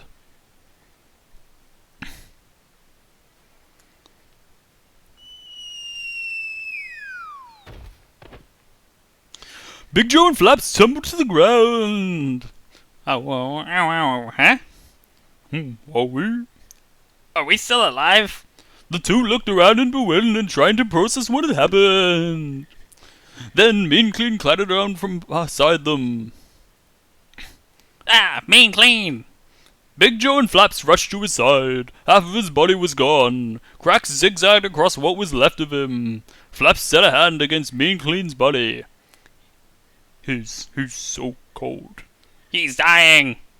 Big Joe's mouth hung open aghast. Hey now, don't go holding a funeral for me just yet. Mean Clean's voice was a little more than a whisper. He couldn't even muster his usual triumphant grin. He had to struggle just to keep breathing. I kicked that thing's ass. Mean Clean looked up into the sky. Big Joe and Flaps followed his gaze. There was nothing there but bright blue sky, the blue sky of a lovely spring day. That was amazing. Big Joe said between sobs. I knew you could do it, Mean Clean. But how? Flaps asked, wiping at the tears in his face. Dry ice. Dry ice? Yeah, I saw something on the news once about an accident caused by a plastic bottle bursting after it was filled with dry ice and water. I have also played 999. Decided to put that to practical use. I will stop it probably at the end of this whole scene thing. Whoa, I get it, Flaps said. Now that you mention it, when dry ice sublimates, it expands to a volume over 700 times its solid size. Mean Clean, you could hold enough dry ice to expand to a volume of over 350 liters. That's nowhere near as big as the thing was. Flaps nodded understandingly, still trying. And then, when you had juice shoot you, you kept the compressed gas inside your body, then let the bullets blast out from inside you all at once. That's amazing, dude, but like also way too reckless, said Big Joe. Yeah, I guess. Desperate measures for a desperate situation. Don't try this at home, kids. Then again, I will say, if you're the one who did the paid the points for the voice, you can tell me to stop at any point, and I will. Big Joe, Flaps, please toss me in the bin. Big Joe and Flaps exchanged glances. Reusable waste, said Flaps solemnly. You got it. Thanks. Big Joe picked up Mean Clean and walked over to the trash bin. Sorry. So long, dude. I'll send you on your way. Wait! Mean Clean weakly held up a hand. You still haven't taken my cap off. Always take the cap off of a plastic bottle before throwing it away. I am so unsure about this because I've looked this up and sometimes they say you're supposed to keep the cap on. Ugh! Everyone knows that. But dude, maybe it's different in different places. Both Big Joe and Flaps had already realized if the cap were removed, the fine creaks running through Mean Clean's body would get apart totally. That cap was the only thing keeping their friend together. But he's only half a bottle at this point. Don't be ridiculous. No matter how many times I die, I'll keep coming back. I'm not your run-of-the-mill plastic bottle. Mean Clean fixed Big Joe and Flaps with an earnest stare. As long as the city isn't clean, monsters like that one we fought will keep turning up. Until I return, you guys are going to have to make do somehow. Got it? We've got it. We got it, dude. Big Joe said. Then gently he unscrewed Mean Clean's cap. This is the saddest moment since the music video for Coffee and TV by Blur. A moment passed, then Mean Clean's body burst into pieces. Shards of plastic glittered in the air like diamond dust. They were caught up by a gentle breeze, and then Mean Clean was gone. Goodbye, dude. You were the cleanest. Orange-colored tears stained Flaps' cheeks. Now, Big Joe's face hardened. This isn't goodbye. It's until we meet again. He clutched the bottle cap tightly in his hand. He squeezed it again. And again. In the hope that his wishes might be heard.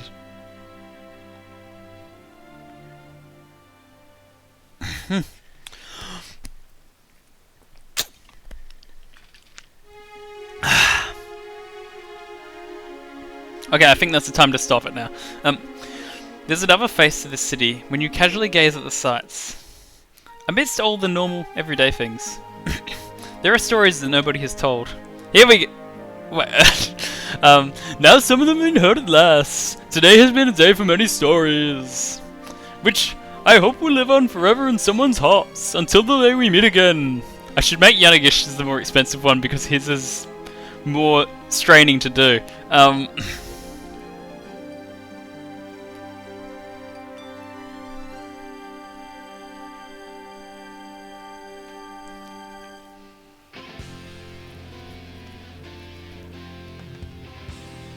I can change it whenever I want.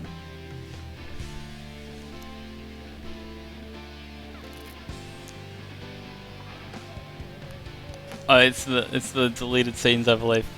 No.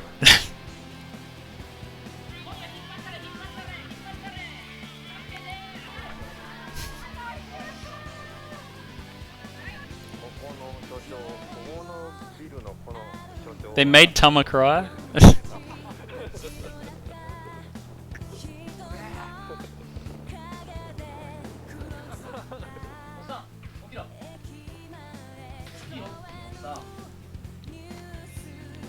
Hey, that's the rudder.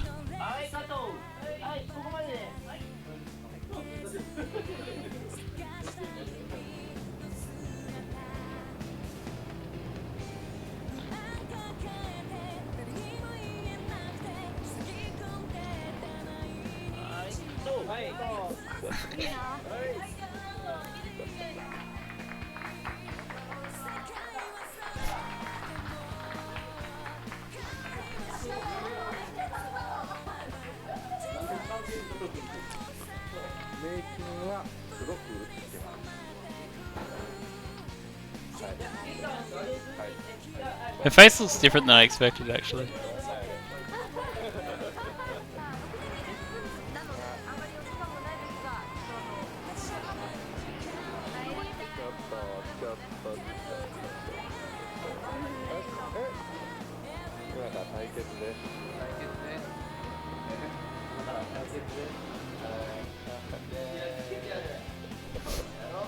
I'm sorry. Everything is be alright.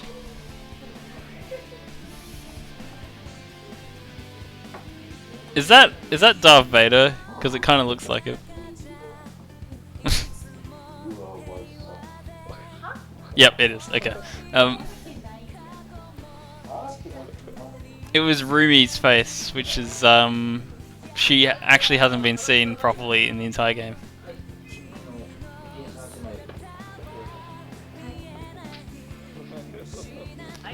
Hey, wait. They had Himiko and Maria in the same video. Explain that.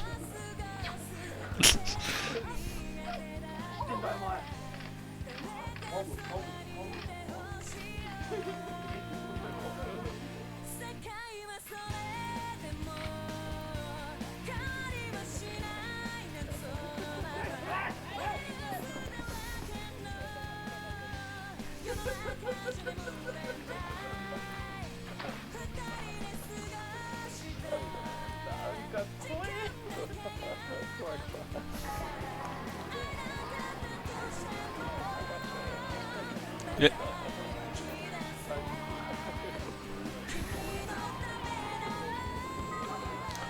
Everything is be alright.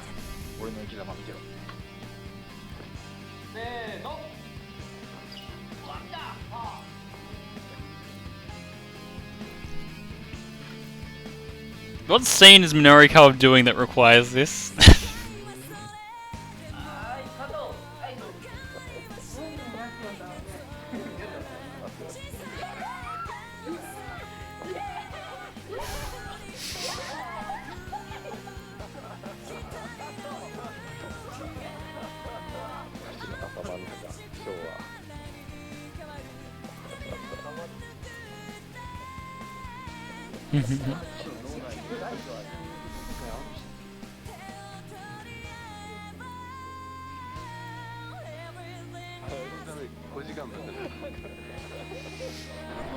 Hey, you can speak Japanese.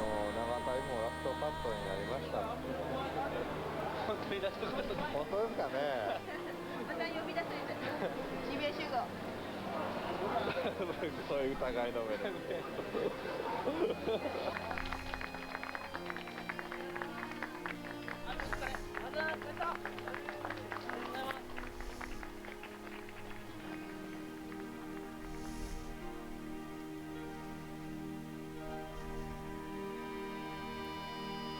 I love that they have that in the game though.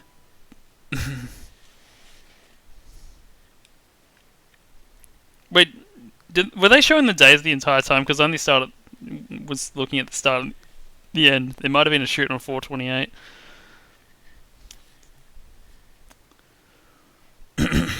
They want me to sing "See You Again" by Tyler the Creator in Yanagisha voice because I won't do it. There's no other song called "See You Again." Don't believe the rumors.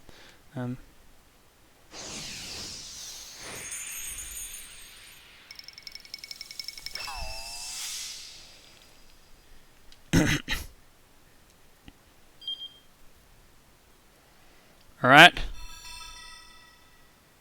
Bean clean door. Why is it door?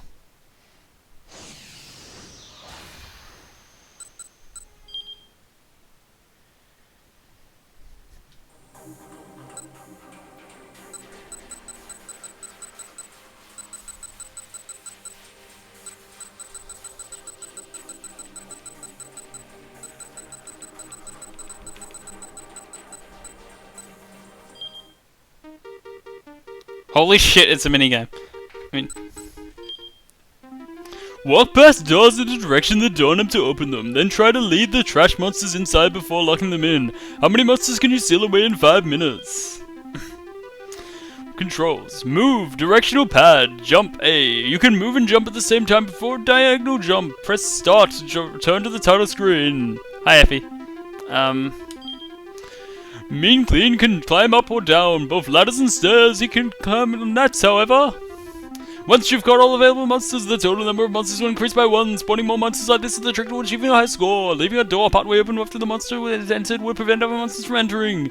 Use this technique to ladder multiple monsters where you want them and round them up at once. Koichi Nakamura himself was able to catch 71 monsters at stage 4. Will increase by 1. Alright, I wasn't reading the instructions because I was too busy putting on a stupid voice. Here we go.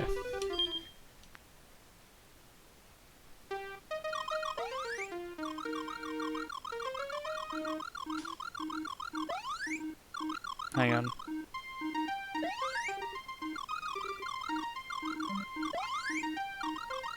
Oh, that didn't work. I actually don't... I need to reread the instructions, I think. Actually read them. How do I...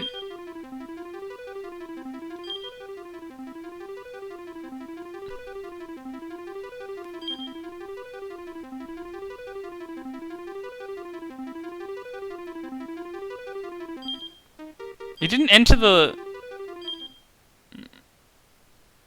Am I dumb or did he just not enter the door?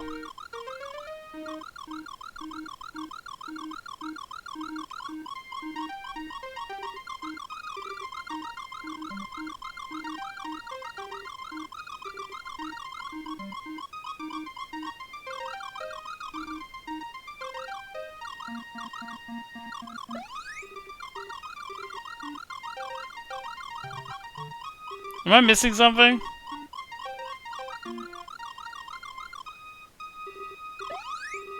Wait, this might do it.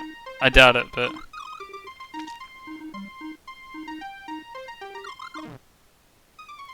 What the hell do I do?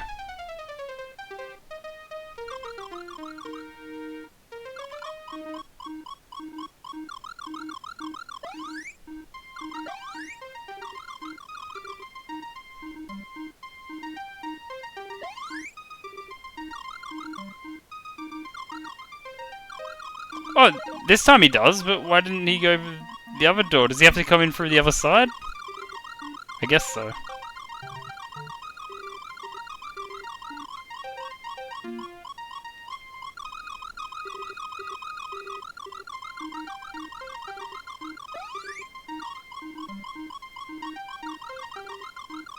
Oh no, now they're both going this way. That's not what I want.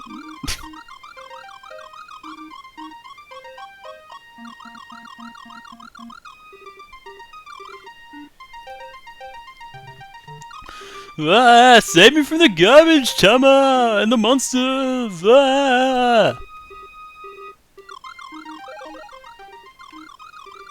Can you please not go right there?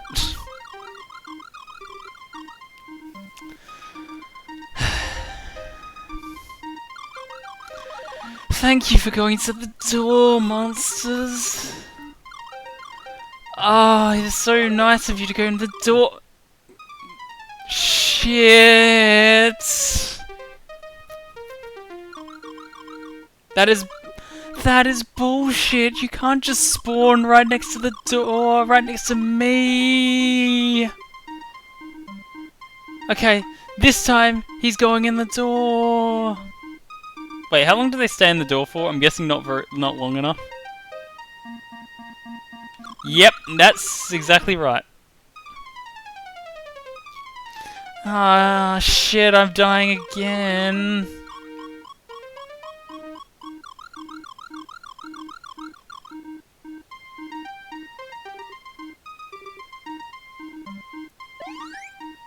Wait, can I make them jump and then that'll make them skip the ladder? I feel like that might be a thing.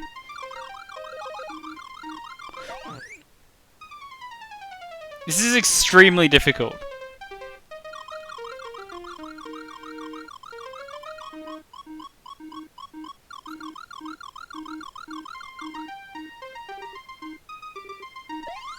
Nope, doesn't work. They're assholes.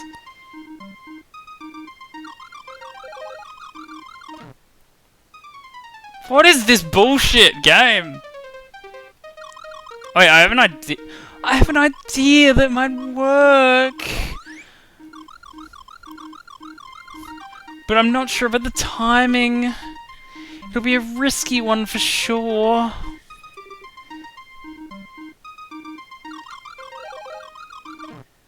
No, it didn't work. I have no idea what I should do. Maybe I should get them all as close to each other as I possibly can.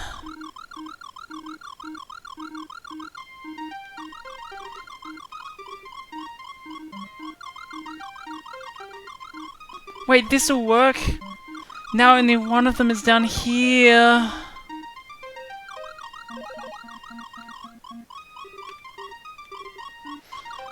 Oh, eat shit, garbage. Now you're all going in the same direction and it's useless. Oh, it's... No, wait, actually don't go that way. Thank you.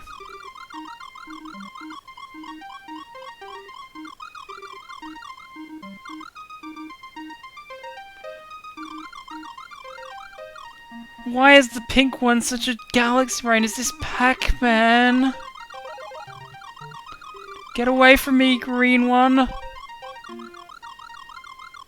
Hey, the pink one actually moves faster. That's interesting.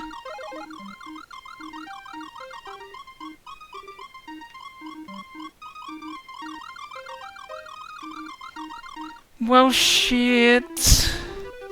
But I got a high score, so that's what really matters. Yeah, I noticed that about the door, which is why the door at the top is kind of useless, because they rarely come through that way. Is there an achievement related to this one? I surely hope not. Okay, I found a new achievement. After finishing the mean clean scenario, bring up the timeline, select mirror color, select a common name, choose B, and then Japanese voice subtitles and usual tone.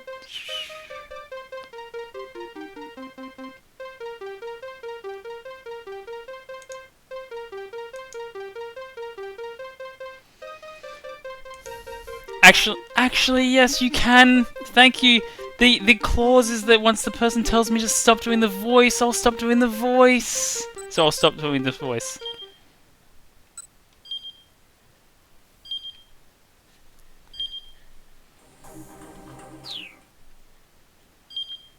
Don't act like you don't all have like 10,000 points.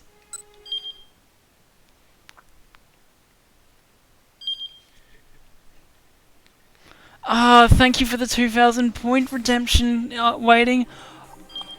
I will continue to speak like this.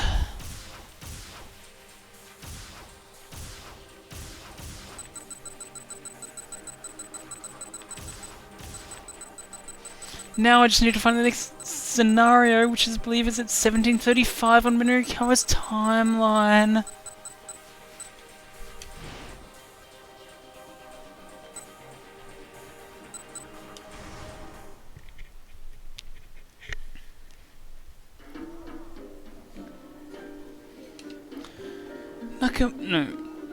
Nakamura? No. But I feel like we're on the right track. Actually, how far do I have to go? Oh.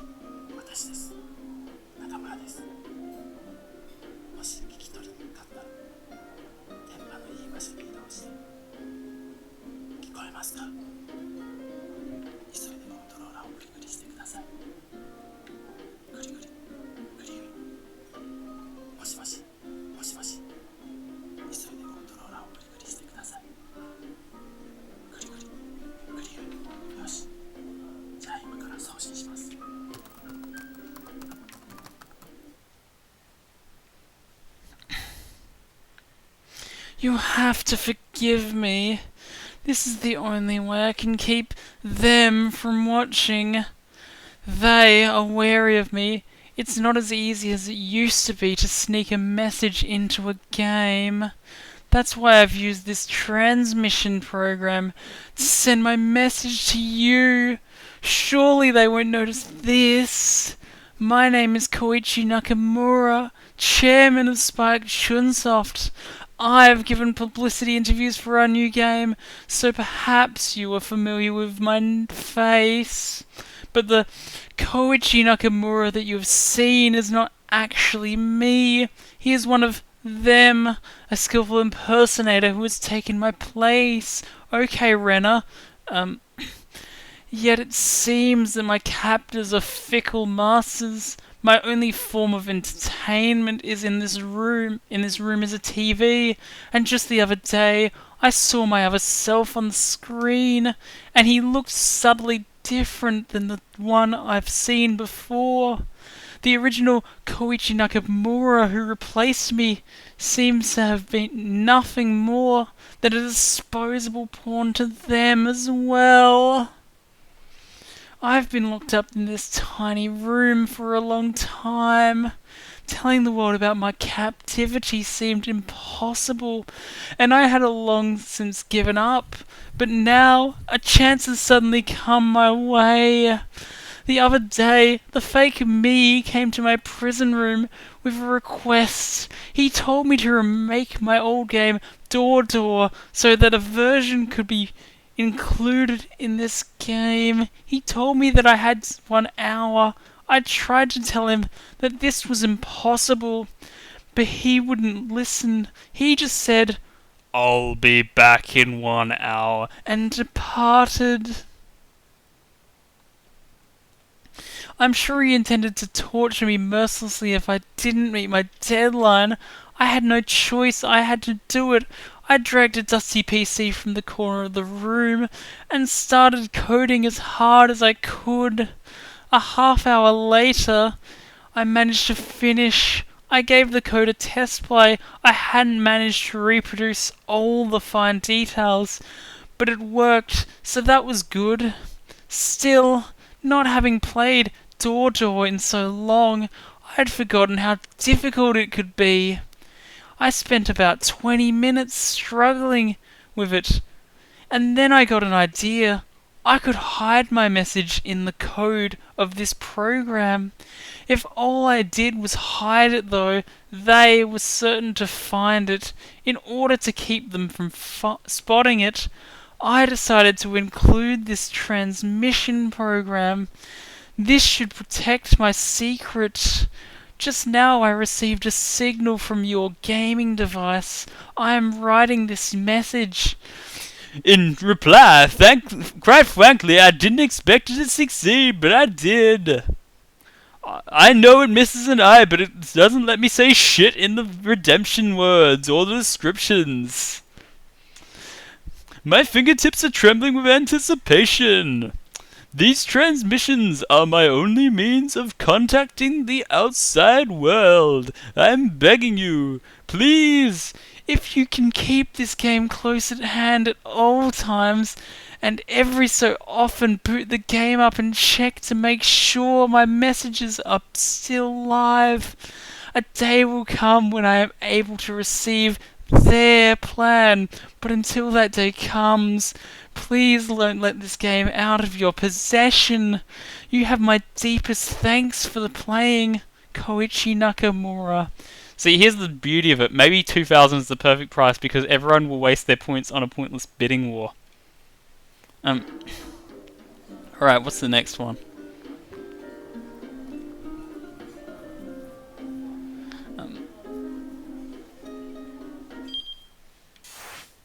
Oh shit, I have to fix it, don't I?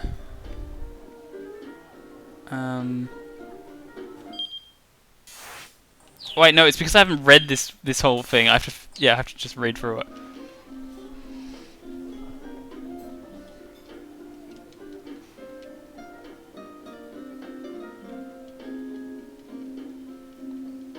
Wait, that's what happens when he says Tanaka as well.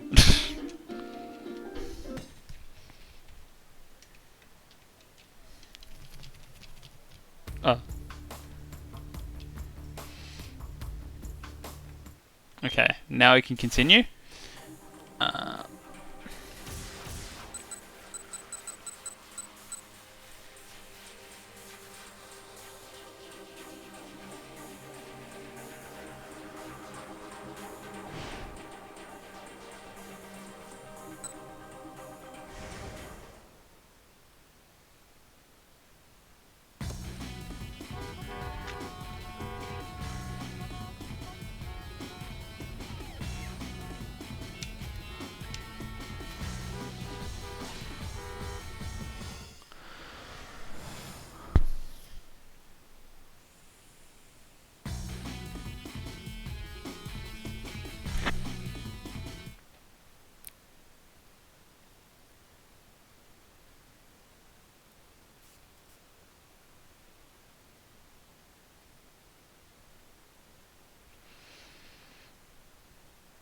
Hang on, which one am I on at the moment? Okay.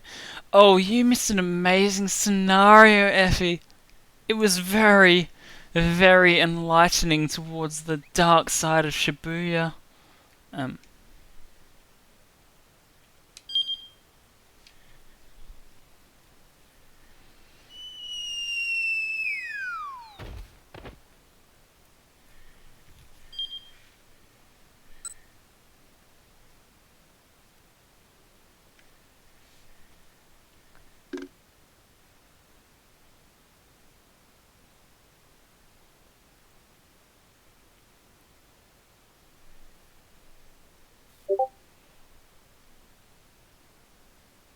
I'm not going to read that Discord notification right now.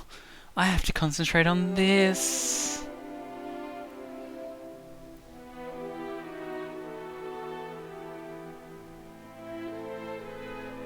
Although now that I think about it, I could just look at it on my phone.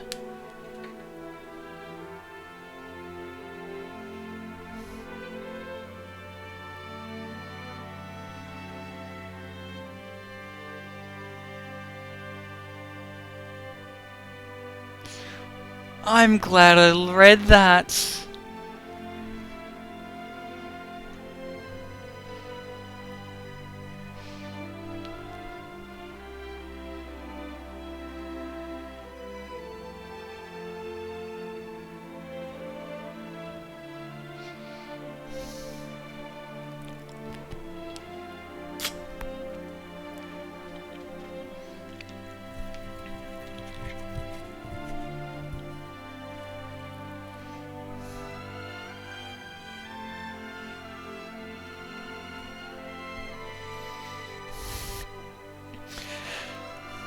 Should I mention the Nagito thing, Effie?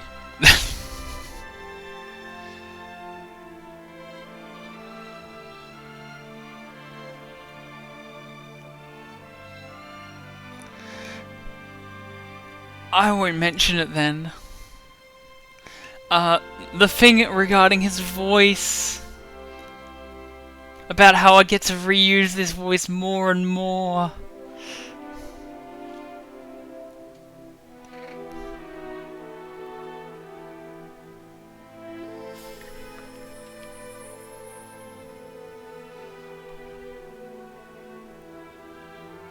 Don't worry then.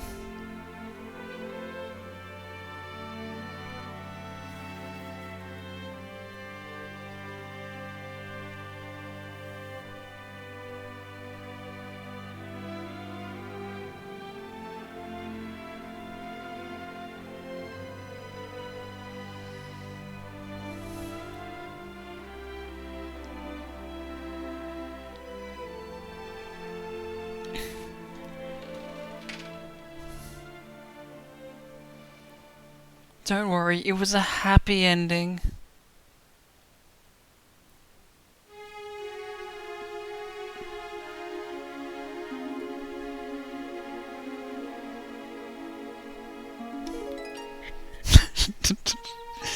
Don't worry, no, I can't be bothered explaining.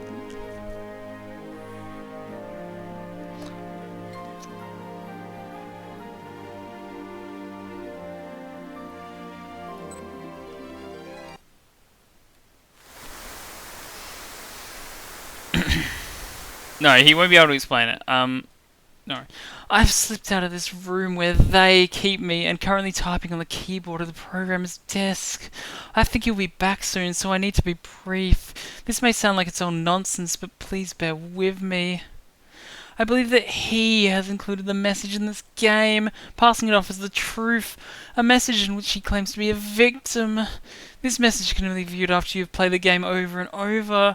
Until reading it, feeling the sense of accomplishment that comes with it, you may be simply inclined to simply believe what it says. But it is all lies. It is a cunning trap set by Koichi Nakamura to deceive you. Do not be fooled. I got wind of his plan a long while ago. It was summer several years ago. He had hidden a message in the game he developed back at the time. Later, while out drinking with a friend who plays games, the subject of the secret message came up. My friend had played the game and had seen the message, but he had said there was no phone number included. The message I saw, however, definitely included the phone number. I thought it was strange, but I was curious enough to give it a call. A man answered. He spoke in a low, hushed voice. Mr. Kitajima, He said. could you please come here right away? He asked. I headed for the designated location, which is in the Shibuya ward of Tokyo. Then I stood alone in the darkness of a side street. I was grabbed from behind, blindfolded and abducted. I was struck on the back of the head with a blunt instrument and immediately lost consciousness. When I woke up, I was in a tiny room with no windows. Two other people were there. Takemaru Abiko and Kinoku Nasu, writers for the game. They had both been kidnapped in the same way, locked up and forced to write scenarios. Nasu had been brought in relatively recently, but it sounded like Abiko had been locked there for over a decade. Right now, the people operating as myself, Abiko and Nasu, are not the real us, but fakes employed by Nakamura.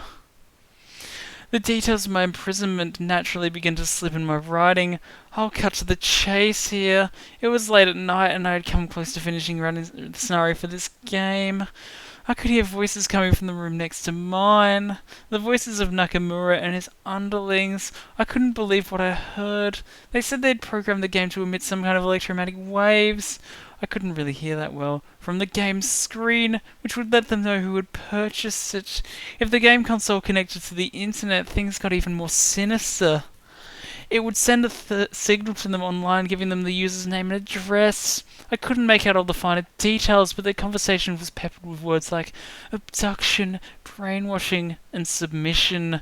So it was clear they had some kind of nefarious plan in the works. That's why I decided to leave this message here to warn you that you're at risk, and the danger is getting ever nearer. It wasn't easy including this message in a way that they won't find it. If they do discover it, they will surely kill me. By the time you read this, I may already have left the world of the living, but when I think of you, an innocent gaming enthusiast just looking to play a great game, I cannot stand idly by and do nothing. If it's been a month or more since you purchased this game, then they almost certainly know who you are. Shit. It's only a matter of time before they show up at your home. Maybe it's already too late. They might already be right there, keeping an eye on you as they wait for the right moment to strike. Has anyone moved into your neighborhood lately? Did the clerk at the nearby convenience store get replaced by someone else? Is Okanogi Gardeners outside right now?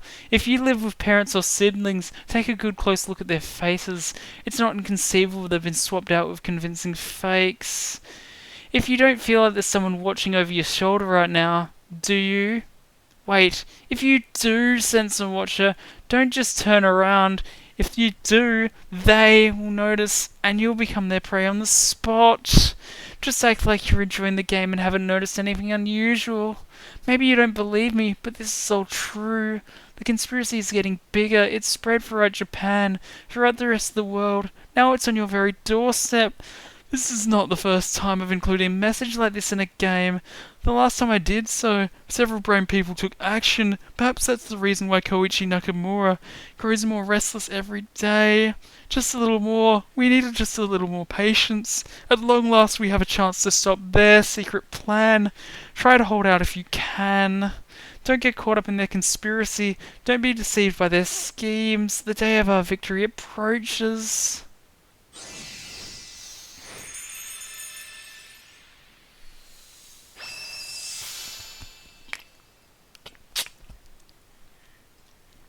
Finally, I have all the achievements.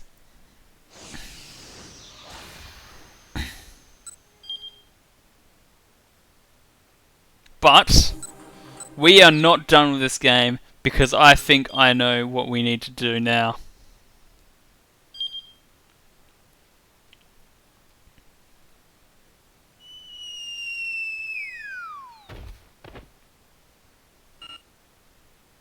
Excuse me?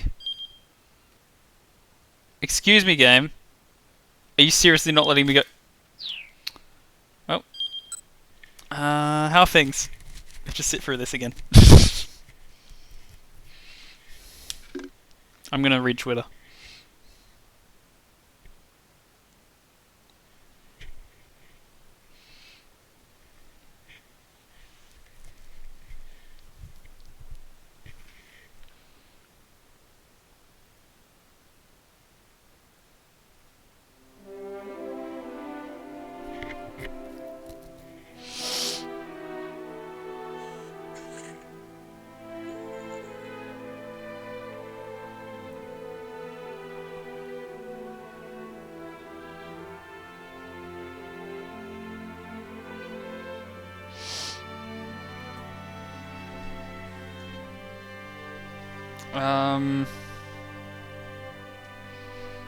Not a lot happening.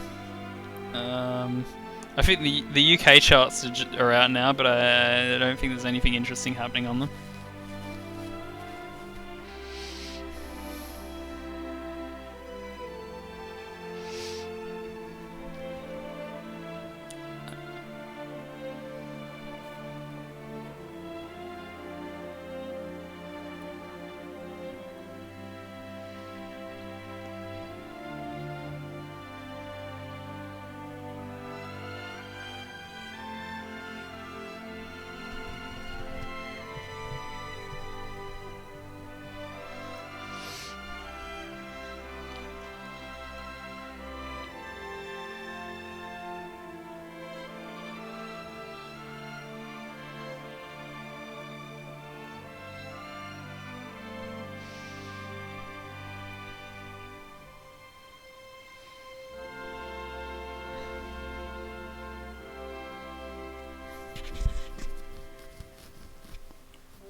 How many more ones are there?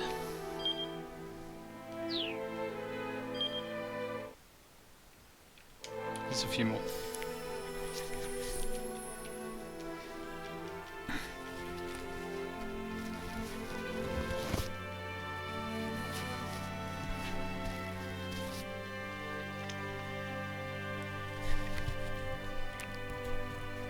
Sounds like they are stalking me then.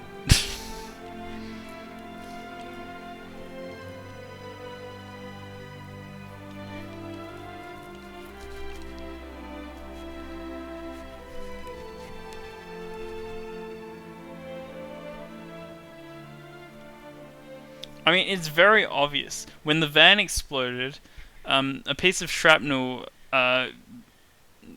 had a weird trajectory that went towards Archie, and it released Mean Clean from his shirt, which then went on an adventure with Flaps and Angry Joe to stop a giant garbage monster from taking over Shibuya.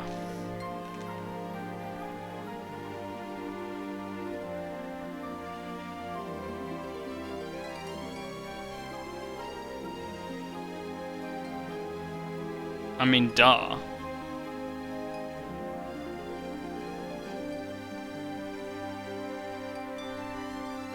Yeah, a giant trash monster.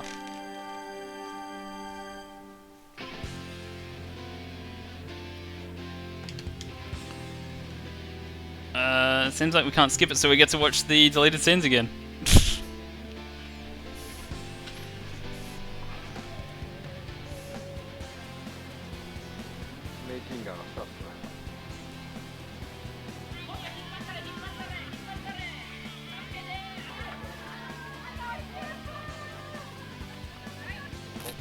I just realized that's the scene at the sales pitch.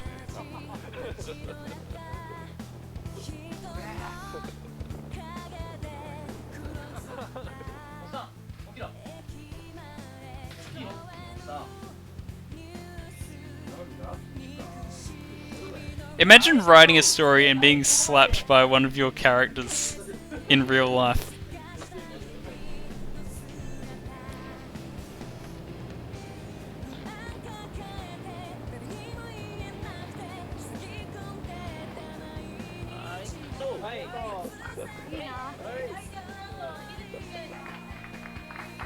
Oh, they skipped 4 to 8.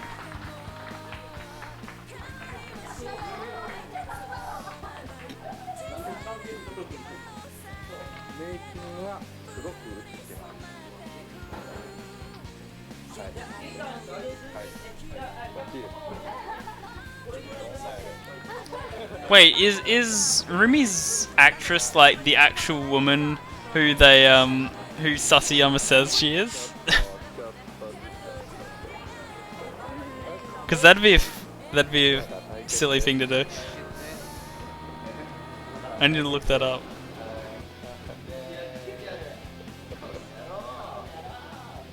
Though I'm not sure if that was a real person.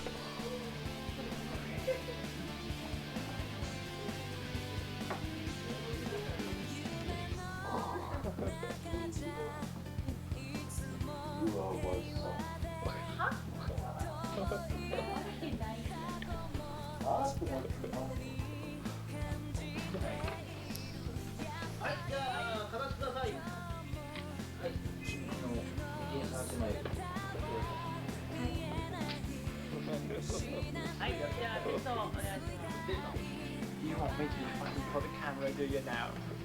I love to be funny for the camera.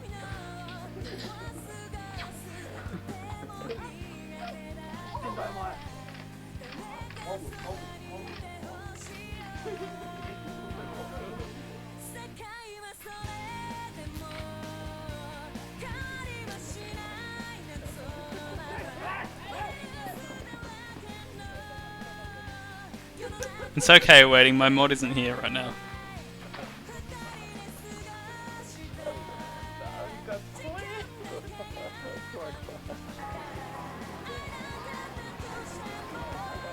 Correct, Doya.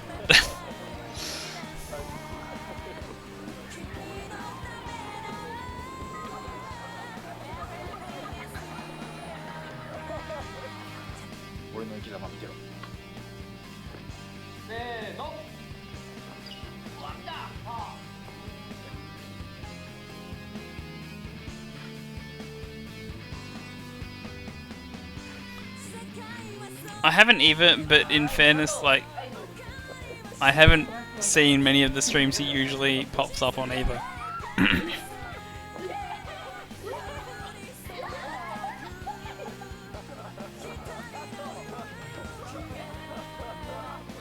Maybe if Angelim was streaming again, he'd be there because he usually is.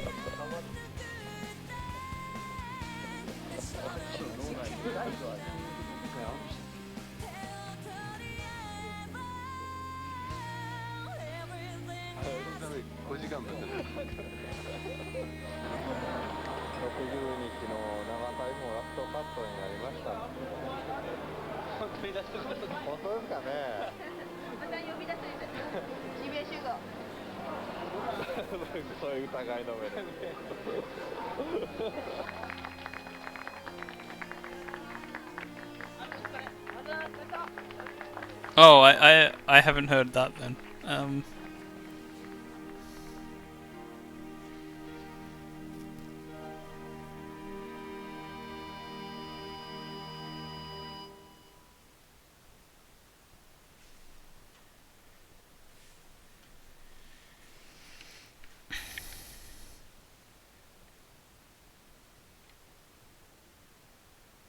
You live in a dream state.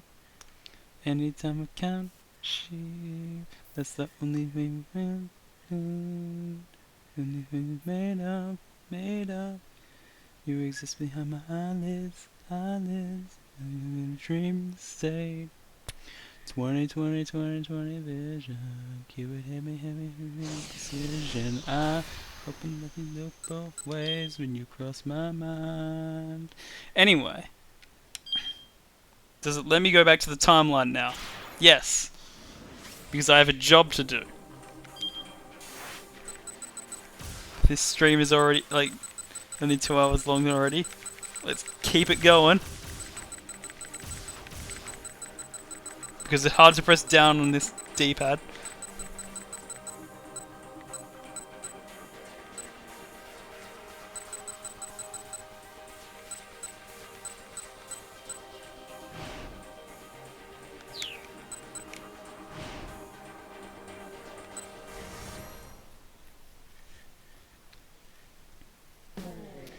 Oh no. Oh no, we shouldn't do that.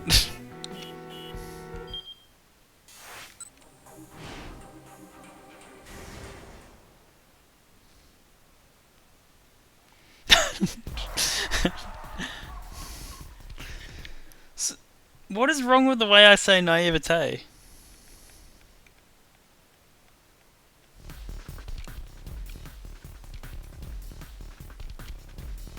Do you want me to say naivety?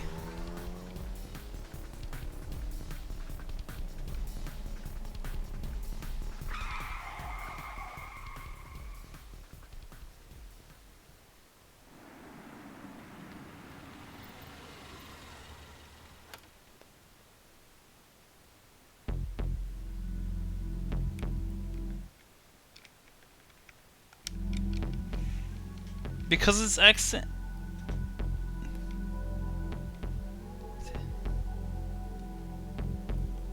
That's how I read that letter. And I swear I've seen other people say it like that. I'm gonna look it up afterwards, which is to say I'm not going to remember to look it up afterwards. Hey Miravir, I have actually finished the game. I just got the last achievement, but there is this other thing that I haven't done that doesn't have an achievement tied to it. Naivete. But to be fair, naivete sounds cooler.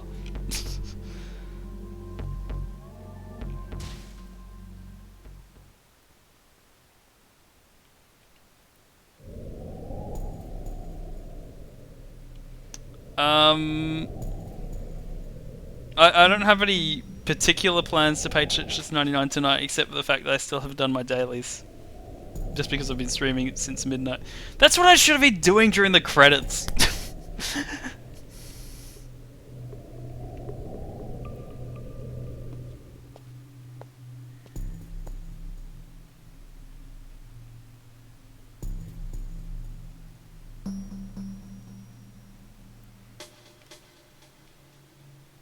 I don't know, maybe. It's not something I stream super often just because I usually play Tetris 99 when I'm doing something else. Unless there is any particular event I should keep an eye for.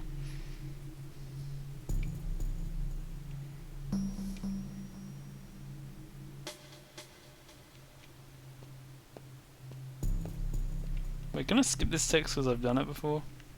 Or is it? No, it's not. Okay. Now let's see if I can make my logic right about this.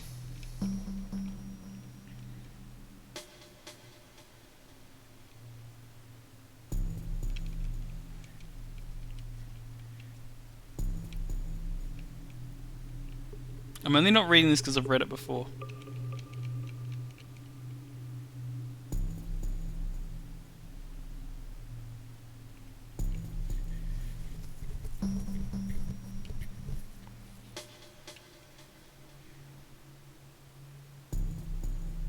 So I'm pretty sure that the green cat is actually lying and it's the blue cat that tells the truth, but we'll see where we go with this.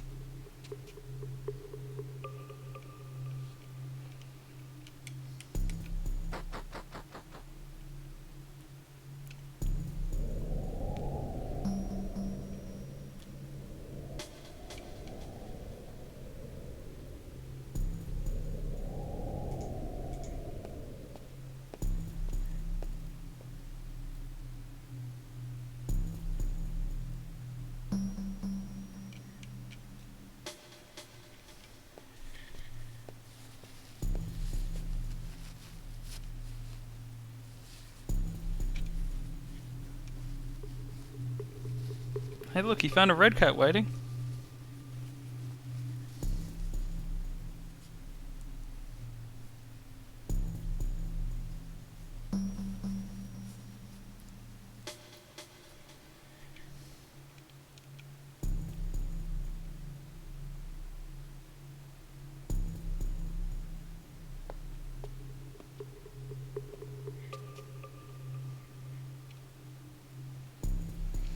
I do wish I could read this a little faster.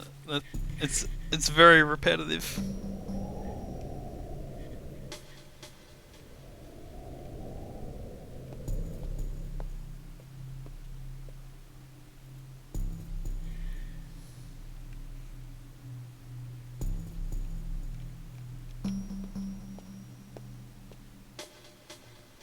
Didn't you see? Have you not seen the labyrinth before, Effie?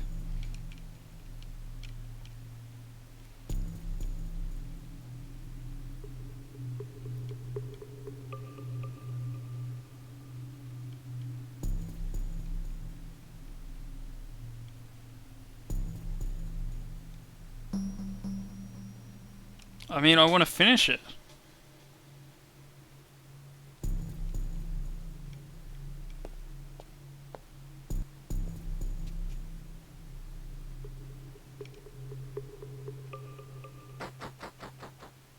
No, I only did it once on stream and we had a bad ending.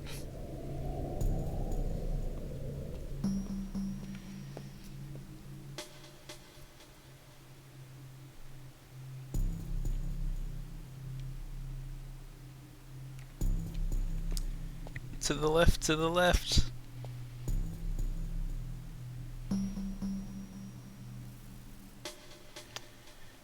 Shit, I forget if the red one was lying or not.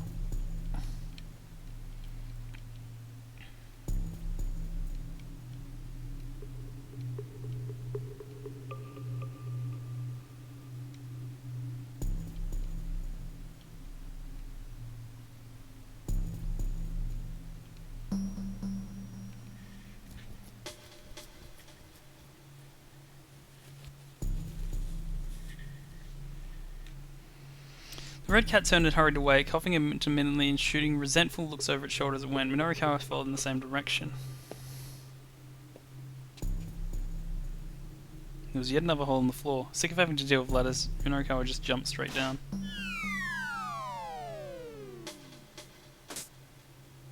He landed with an elegant flourish like a gymnast finishing a routine. He had to have fallen a few dozen meters. Oh shit. After some distance, he arrived at a four-way intersection. Minorikawa could feel feline mewings coming from the passageway to the left and right. He went straight ahead. For a while, the path was similar to those before him, then suddenly his field of vision opened up. the heck? Where am I? He was in a wide open field full of flowers blooming. Across the way was an old manor. Did someone actually live in a place like this? No, that was preposterous. This place was buried deep under the depths of the earth. Was he hallucinating? No. The sight before him was unmistakably real. It was far too tangible to be some dream or illusion. Should I keep going? Silly question. Going is my only option. Norikawa felt drawn to the manor and started walking toward it.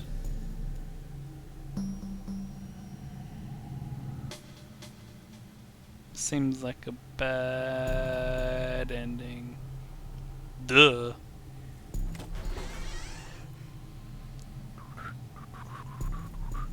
He reached the creaky floored front doors, opened them slowly, then made his way inside. Hello, he called out. Guess no one's home. What's that? Oh, hold on. Wait, what's going on? Who are you? I'm Minoru Minorukawa. Hey, stop it. Stay back. Don't come any closer. Stay. Whoa. Woof. Wah.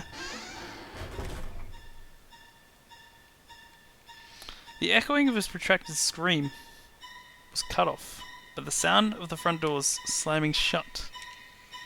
After that, nobody saw Minorukawa ever again.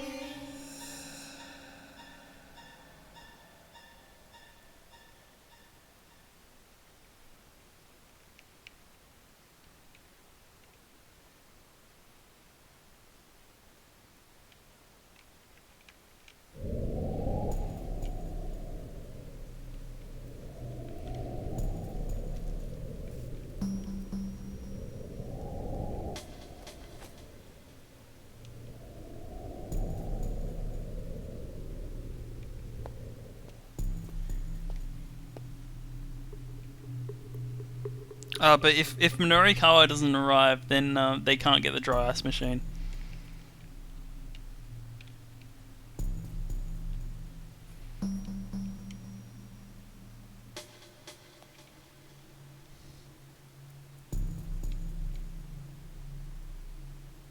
Good night, Effie.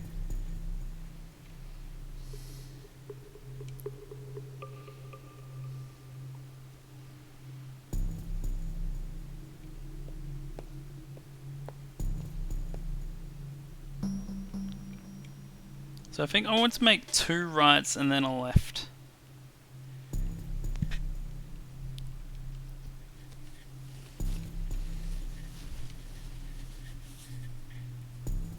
Oh no, shouldn't I make 3 rights and then then a left and then something else? I feel like there are a lot of possibilities here. And a lot of text that I can't skip.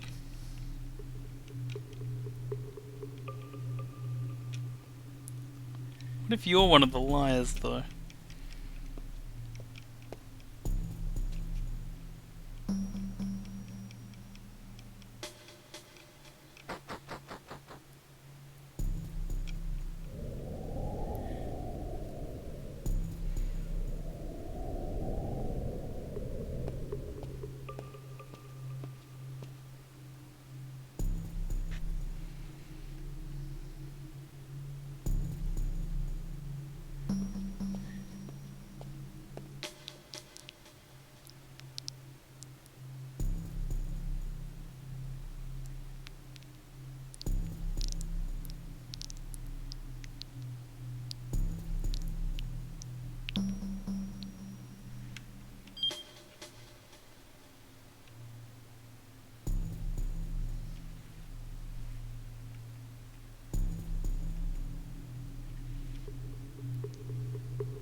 But yeah, to have something to say. This game was great. I'm so glad that I took a chance on buying it and I actually got around to playing it, unlike so many other games I have in my Steam library.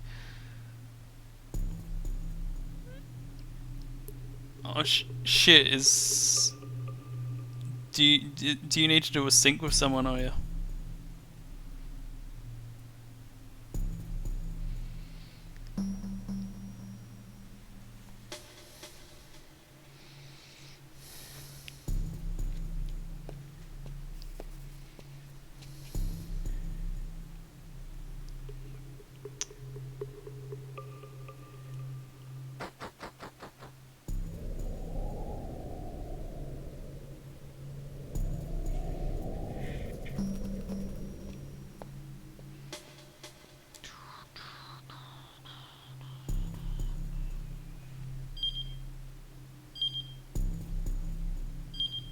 I keep instinctively doing that. Right.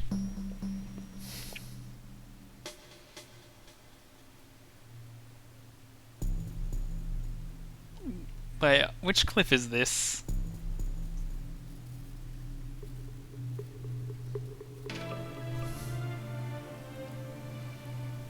Don't worry, it was a happy ending. Okay. That already has 5 views, okay.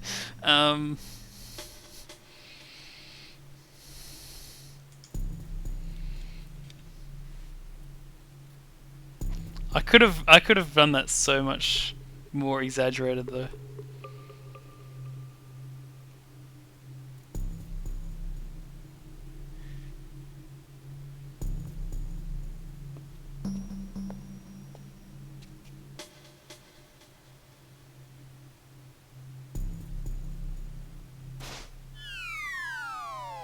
Because I didn't realize it was going to be a big clippable moment.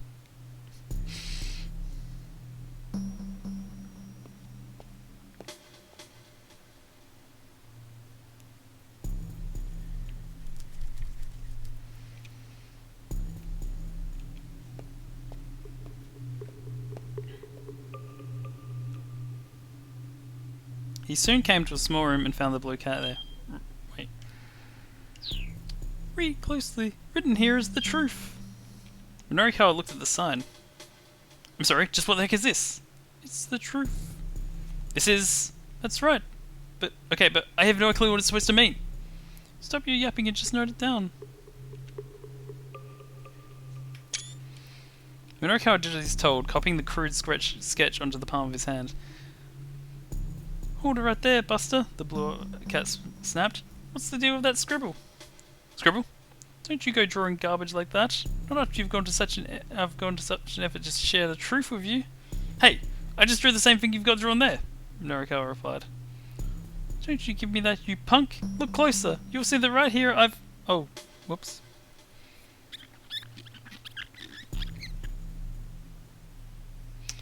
The blue cat quickly withdrew to a dark corner of the room and began erasing the picture on the board. Yucks, this is something I just scribbled down to kill some time earlier. Give me a sec. Norikawa waited while the blue cat sat down to write the message. It spoke each letter aloud as it wrote, making the whole process rather slow. Finally, the cat sprang back to its feet. Now read this.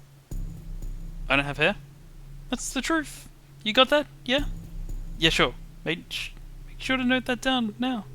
Norikawa jotted the words on his palm. Oh, and don't let yourself get tricked by the red cat. See ya! So if I understand correctly, the blue one is the one that tells the truth. The blue cat vanished down the passageway, and Norikawa forged onwards. There was a hole in the floor, so Norikawa dived through it.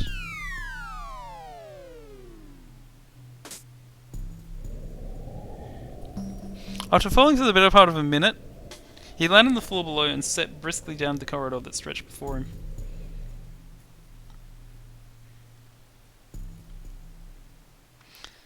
Hey, looks like you finally made it. It was a brown cat who greeted him in the next room. Congratulations. It bowed repeatedly in satisfaction. Oh, I made it through already? That was easier than I expected. The cat let out an amused snort. Its long whiskers bobbed about gracefully. Now then, based on the hints you've gathered, you need to answer my final question, it said. Are you ready? Sure thing. Once you've given me an answer, you can't change it. Alright? And there's only one correct answer? Only one. Are you ready? Given the hints from the honest cat, what is the answer to the question, who am I?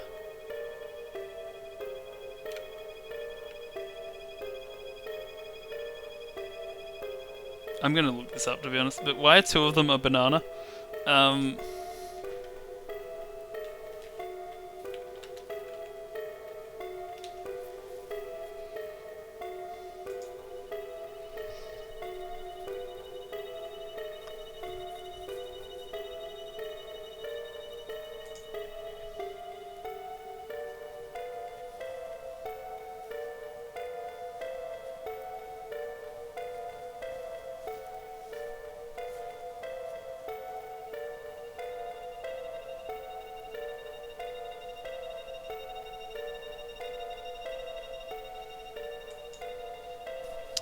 Hey, you are the guy from the Fury boards, I believe. Hey, shit. I messed up, didn't I? Also, who is the honest one? I'll give you 10 seconds to think about it. Go.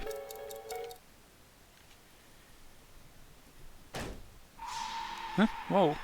All of a sudden, the trapdoor opened beneath Marikawa's feet and he plummeted down the hole. You died.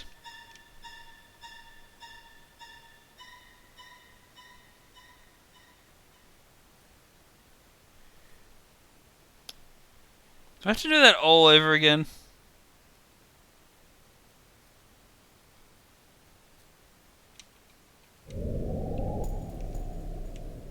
I mean, I'll do it.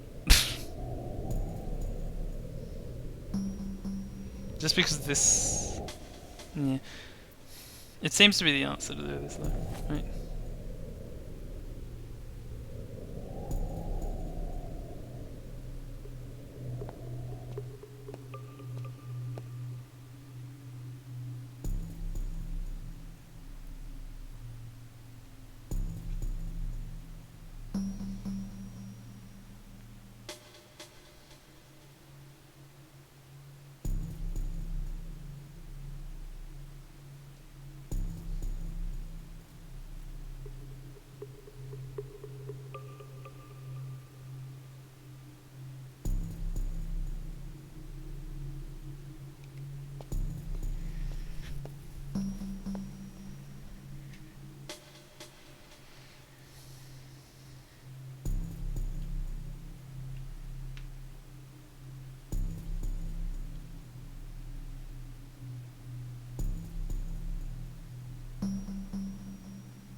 I just want to say I am proud of myself for solving the logic puzzle. I didn't fully interpret the first half of it, but I understood that much.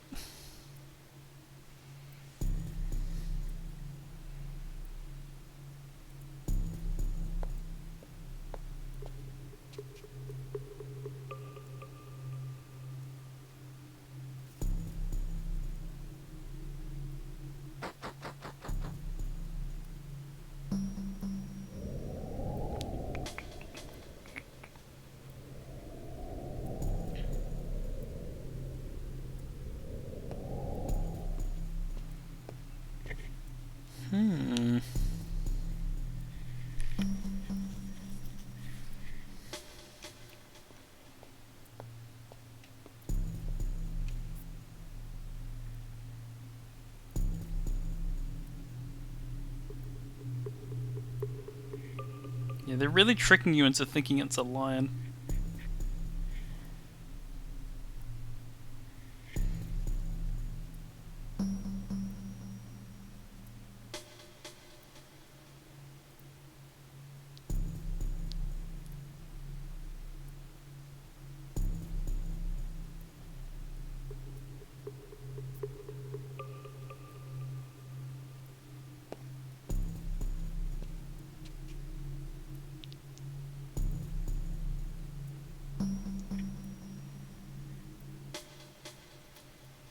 if you're a Lion, then like, why were you so disappointing in the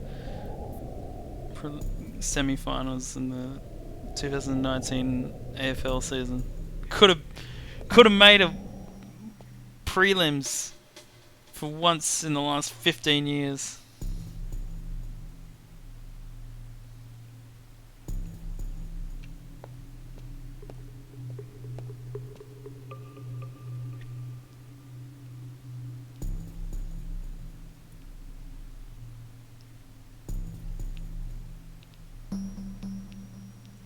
Otello pieces are round.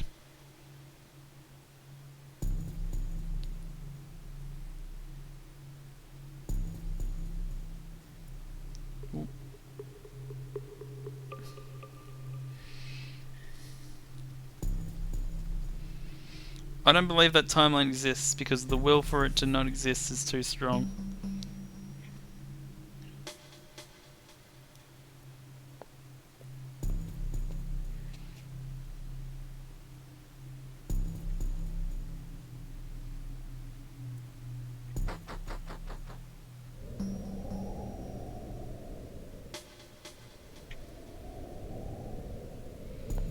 We're getting close.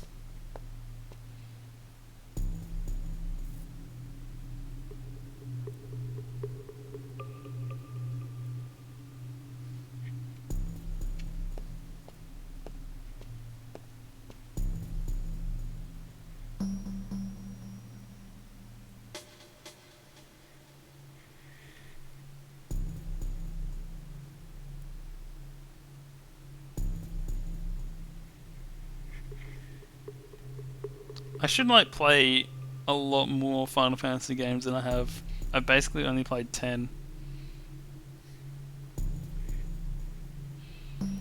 But they're RPGs and they go for so long.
But do I play the original FF7 or the remake?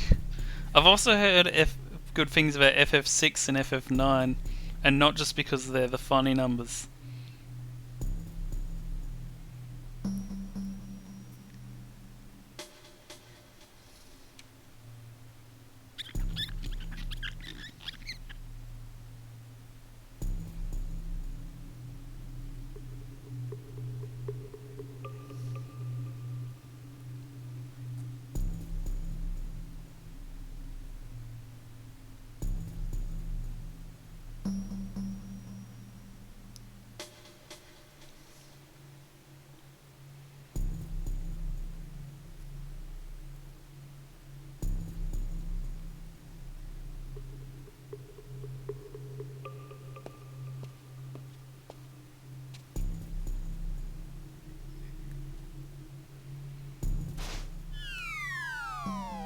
But what if 10 is actually the best because it's the only one where you can play Blitzball?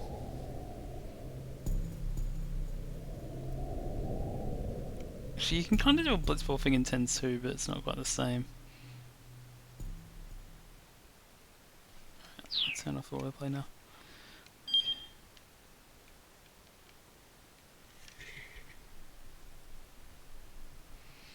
Hope it doesn't mouse over the wrong answer first.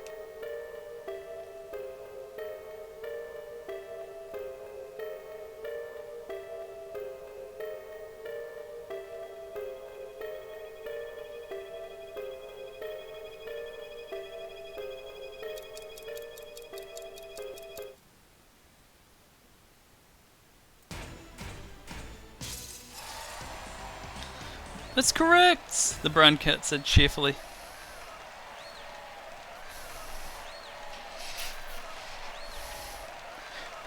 One, two, three, 4, 5, 6, 7, 8, 9, 10, 11, 12. There's only 13 waiting.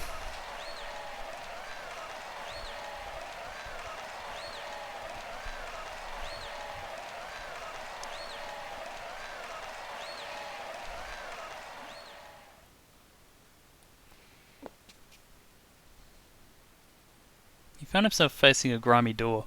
There was no other way to continue. He drew his leg back and gave it a hearty kick.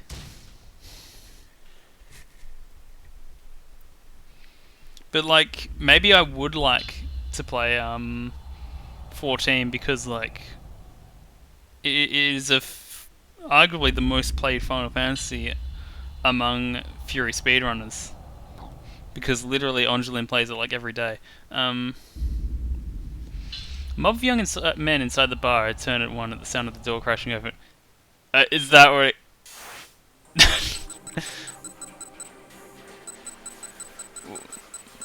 I'm glad that that's a thing. Now the labyrinth is canon. It's not furniture either. But also it's a canon that hang on, wait. It's a canon that takes place in only 5 minutes. Oops.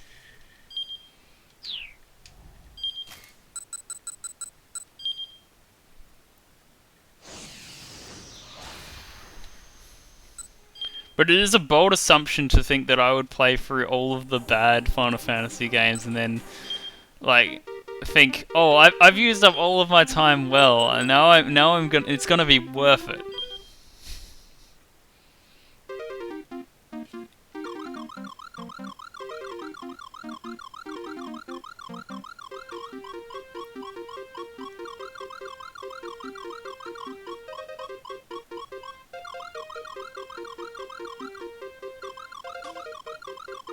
Is this one I want? Is there anything I should do in this stream? Because we have some pretty much done.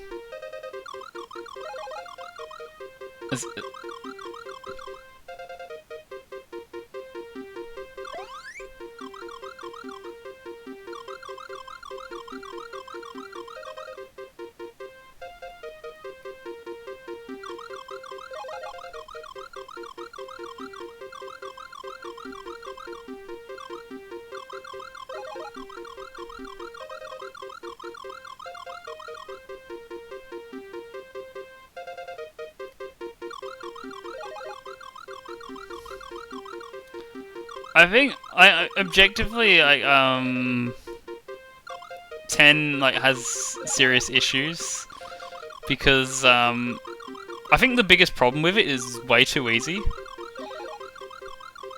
And it gets away with it because most people see the sphere grid the first time they play it and they're like, what the hell is going on, and they do dumb things with it and don't utilize their leveling well. But if you know what you're doing, like, it's super easy.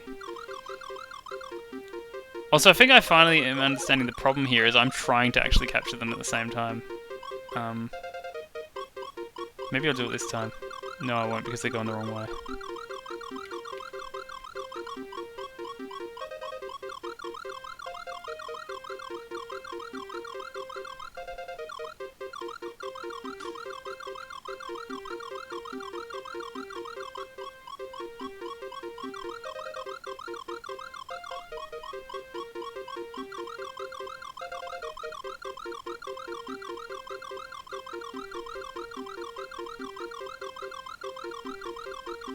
Okay, that... Oh, I've just realized I can't climb them. Anyway. Yeah, like, because when I played the remake when I bought it years ago on Steam, and, like, literally the only time there was any trouble was when I got to, like, Seymour Flux, or maybe the one after that. Like, every other fight is just like, you were way too overpowered, you just stomp through them without even trying. And though I do very much appreciate that the remake has a fast forward button because it saves so much time grinding. And like when I say that Seymour Flux gave me trouble, it's only because I didn't cheese it by getting all my Aeon overdrives and all my overdrives in general. Because otherwise, if you just turn up to any fight with attack reels, it's just all over. Same goes for like Braska's final Aeon. Like that fight is actually kind of challenging in general, but if you put attack reels on and then Waka just smashes him out in no time at all.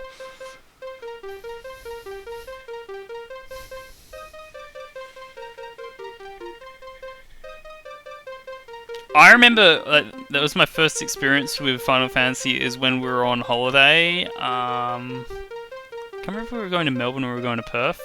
But I remember my brother being stuck on Sinspawn GUI for a long time, and then the first Seymour fight for a long time. And having to use a guide to know like the techniques to get through them. I mean, the first Seymour fight is kind of tough if you can't kill Guados in one shot. And also Anima kills you in one shot if you don't have any immunities. It's like it's a matter of leveling up, because I think the main thing I noticed is that my brother didn't have Fira, Fundara, etc., etc. Like this music's quite loud. He didn't have those second level spells by then, which if nothing else is just a sign of like where the leveling has gone wrong. I also remember going to a friend's house some time ago, and they were playing a game, and they were up to the fight with the fight just before you unlock Riku. It might be the one Oya's talking about, where it's underwater. And they had like they were really struggling with it, and then I looked at their thing, and they just like had never done anything on their sphere grid. And I was like, well, maybe that's why. Although I remember I was actually watching it on YouTube. Someone did a full playthrough of the entire game with no sphere grid. Shiva's Temple, Albed Machine.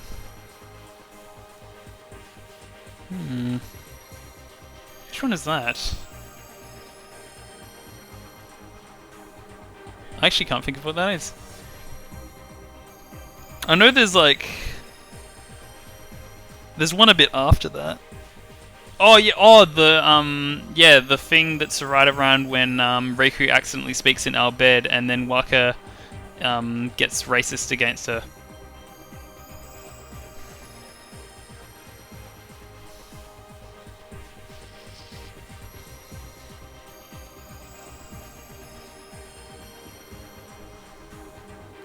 It's like it's hard to take Waka seriously when he has like this weird hybrid Jamaican Canadian accent and he's voiced by Bender / Jake the dog.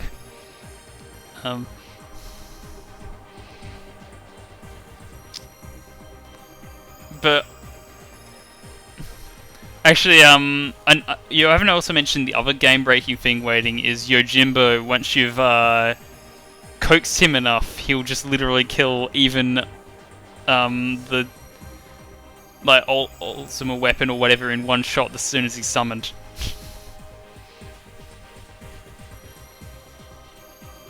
I have actually I've refrained from doing that, but on my Steam profile, like, the only achievement I'm missing is to beat Penance, and I know that Yojimbo can cheese him, but I've decided not to do that.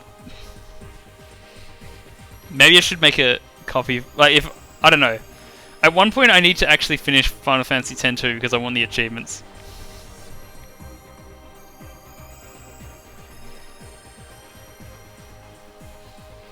I'm just really shit at Final Fantasy X too, just because the real-time element of it means that I always end up picking stupid, like the first option on my menu.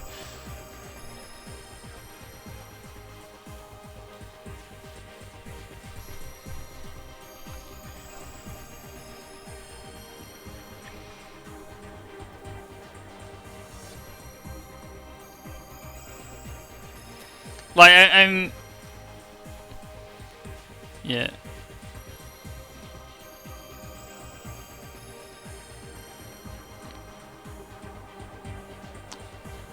I think like the oh, what was it about it? Like, I kind of liked the excitement of unlocking new abilities.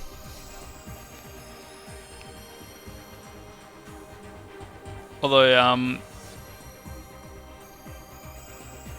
I don't know. It's a very strange game.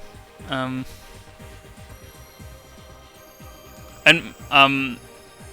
wait, did they have that system in Final Fantasy X too?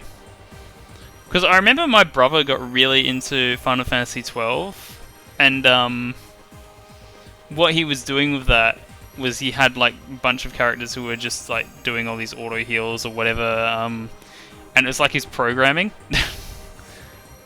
I never played it.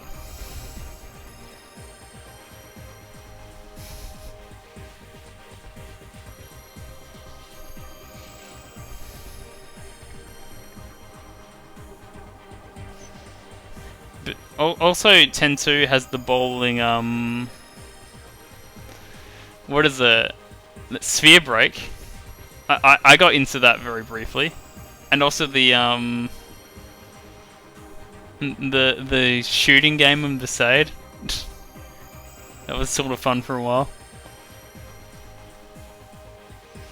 But obviously nothing comes close to Blitzball. I played that so much. One of my favorite things about Blitzball is that when you level him up enough, Keeper becomes an absolute god. I think at shooting.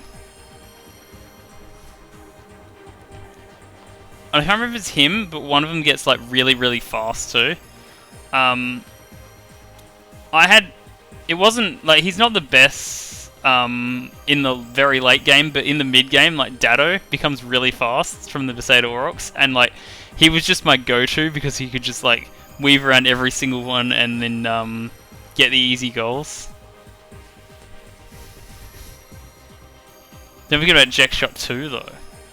Or Invisible Shot, which was always really, really, really hard to unlock.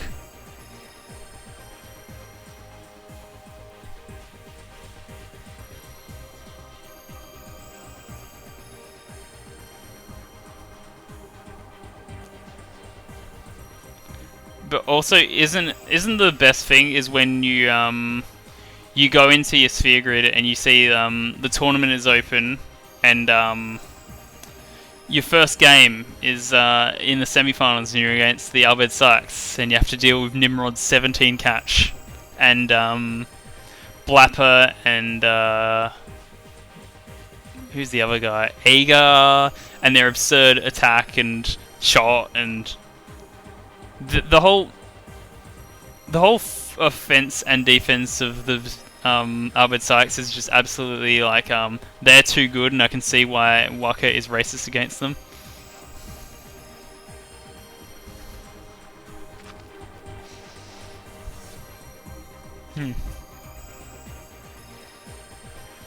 But hey, yeah, maybe someday Final Fantasy will be in my pipeline, but I mean, actually, before I can continue that thought, like I assume that the ones they have on Steam are fine.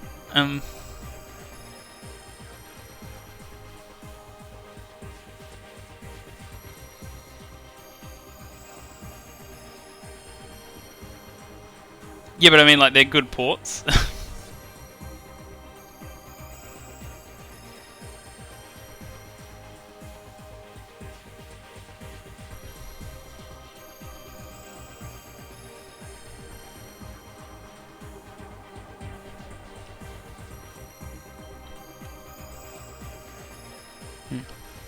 But yeah, like I mean, it's a big investment of time to play all the Final Fantasy games, so.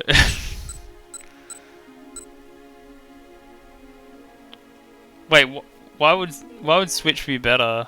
I don't have enough space on Switch. I need to play Free Houses, so then I can uninstall that.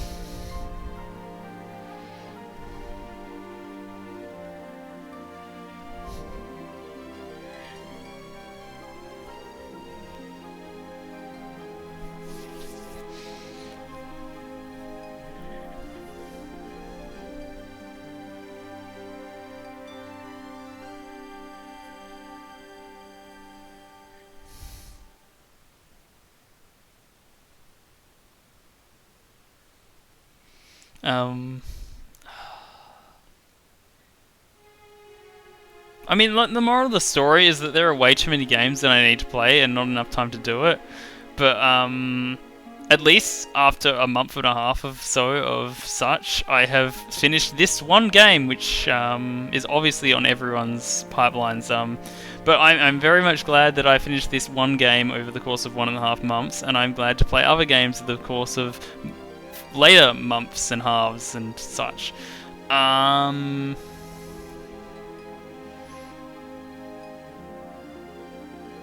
Yeah, I mean, I'd like to stream more. I just need to make sure I know what I want to stream.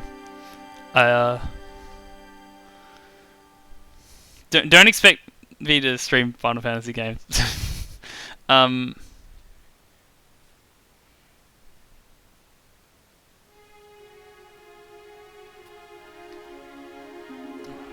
You could have at least referenced the Rihanna song.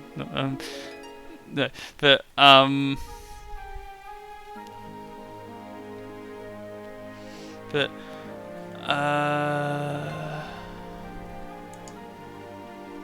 Don't Stop the Music. It was the #1 hit in Australia, and it must have gone pretty close in the UK.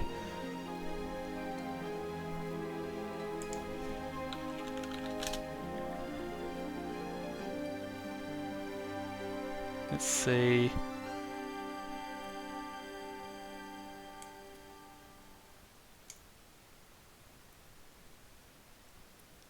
I mean, I'm not saying that being a #1 hit makes it reputable. I just think it happens to be a #1 hit, and it's actually one of the much better ones. But I just mean to say it's noteworthy.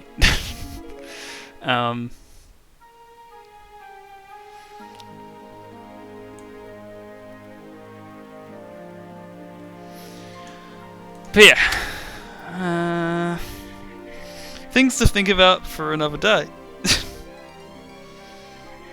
For the time being, I need to stop this stream, and I need to, at some point, type down many things about 428 and many things about Higurashi, and then I will post them on Twitter, and it can be a fun time as I ramble on and on endlessly about me just weaving my way around to say thing that I paid money for is good. Don't worry, it'll take me a while. Like, I mean, I want to do it right. But it'll be like, I don't know, like, if it'll be as much about Chapter A as it'll be as Higurashi as a whole. I don't know, it just depends on how the words come to me. I have a tendency of writing very long pieces of writing, and then they tend to be very detached from their original subject matter, and they kind of go off the tangents, depending on, like, what inspires me more words. I'm sure my English teachers would be proud of me. 428 was a wonderful time. I had a great time with it, and obviously, it's showing that voice acting is surely my calling, and everyone enjoys that. I have a lot of fun with it. I see why people have fun when they do it. Yeah. So, until the next stream, which will be of a different game, if you are here live, or you're watching a VOD, thank you for coming by.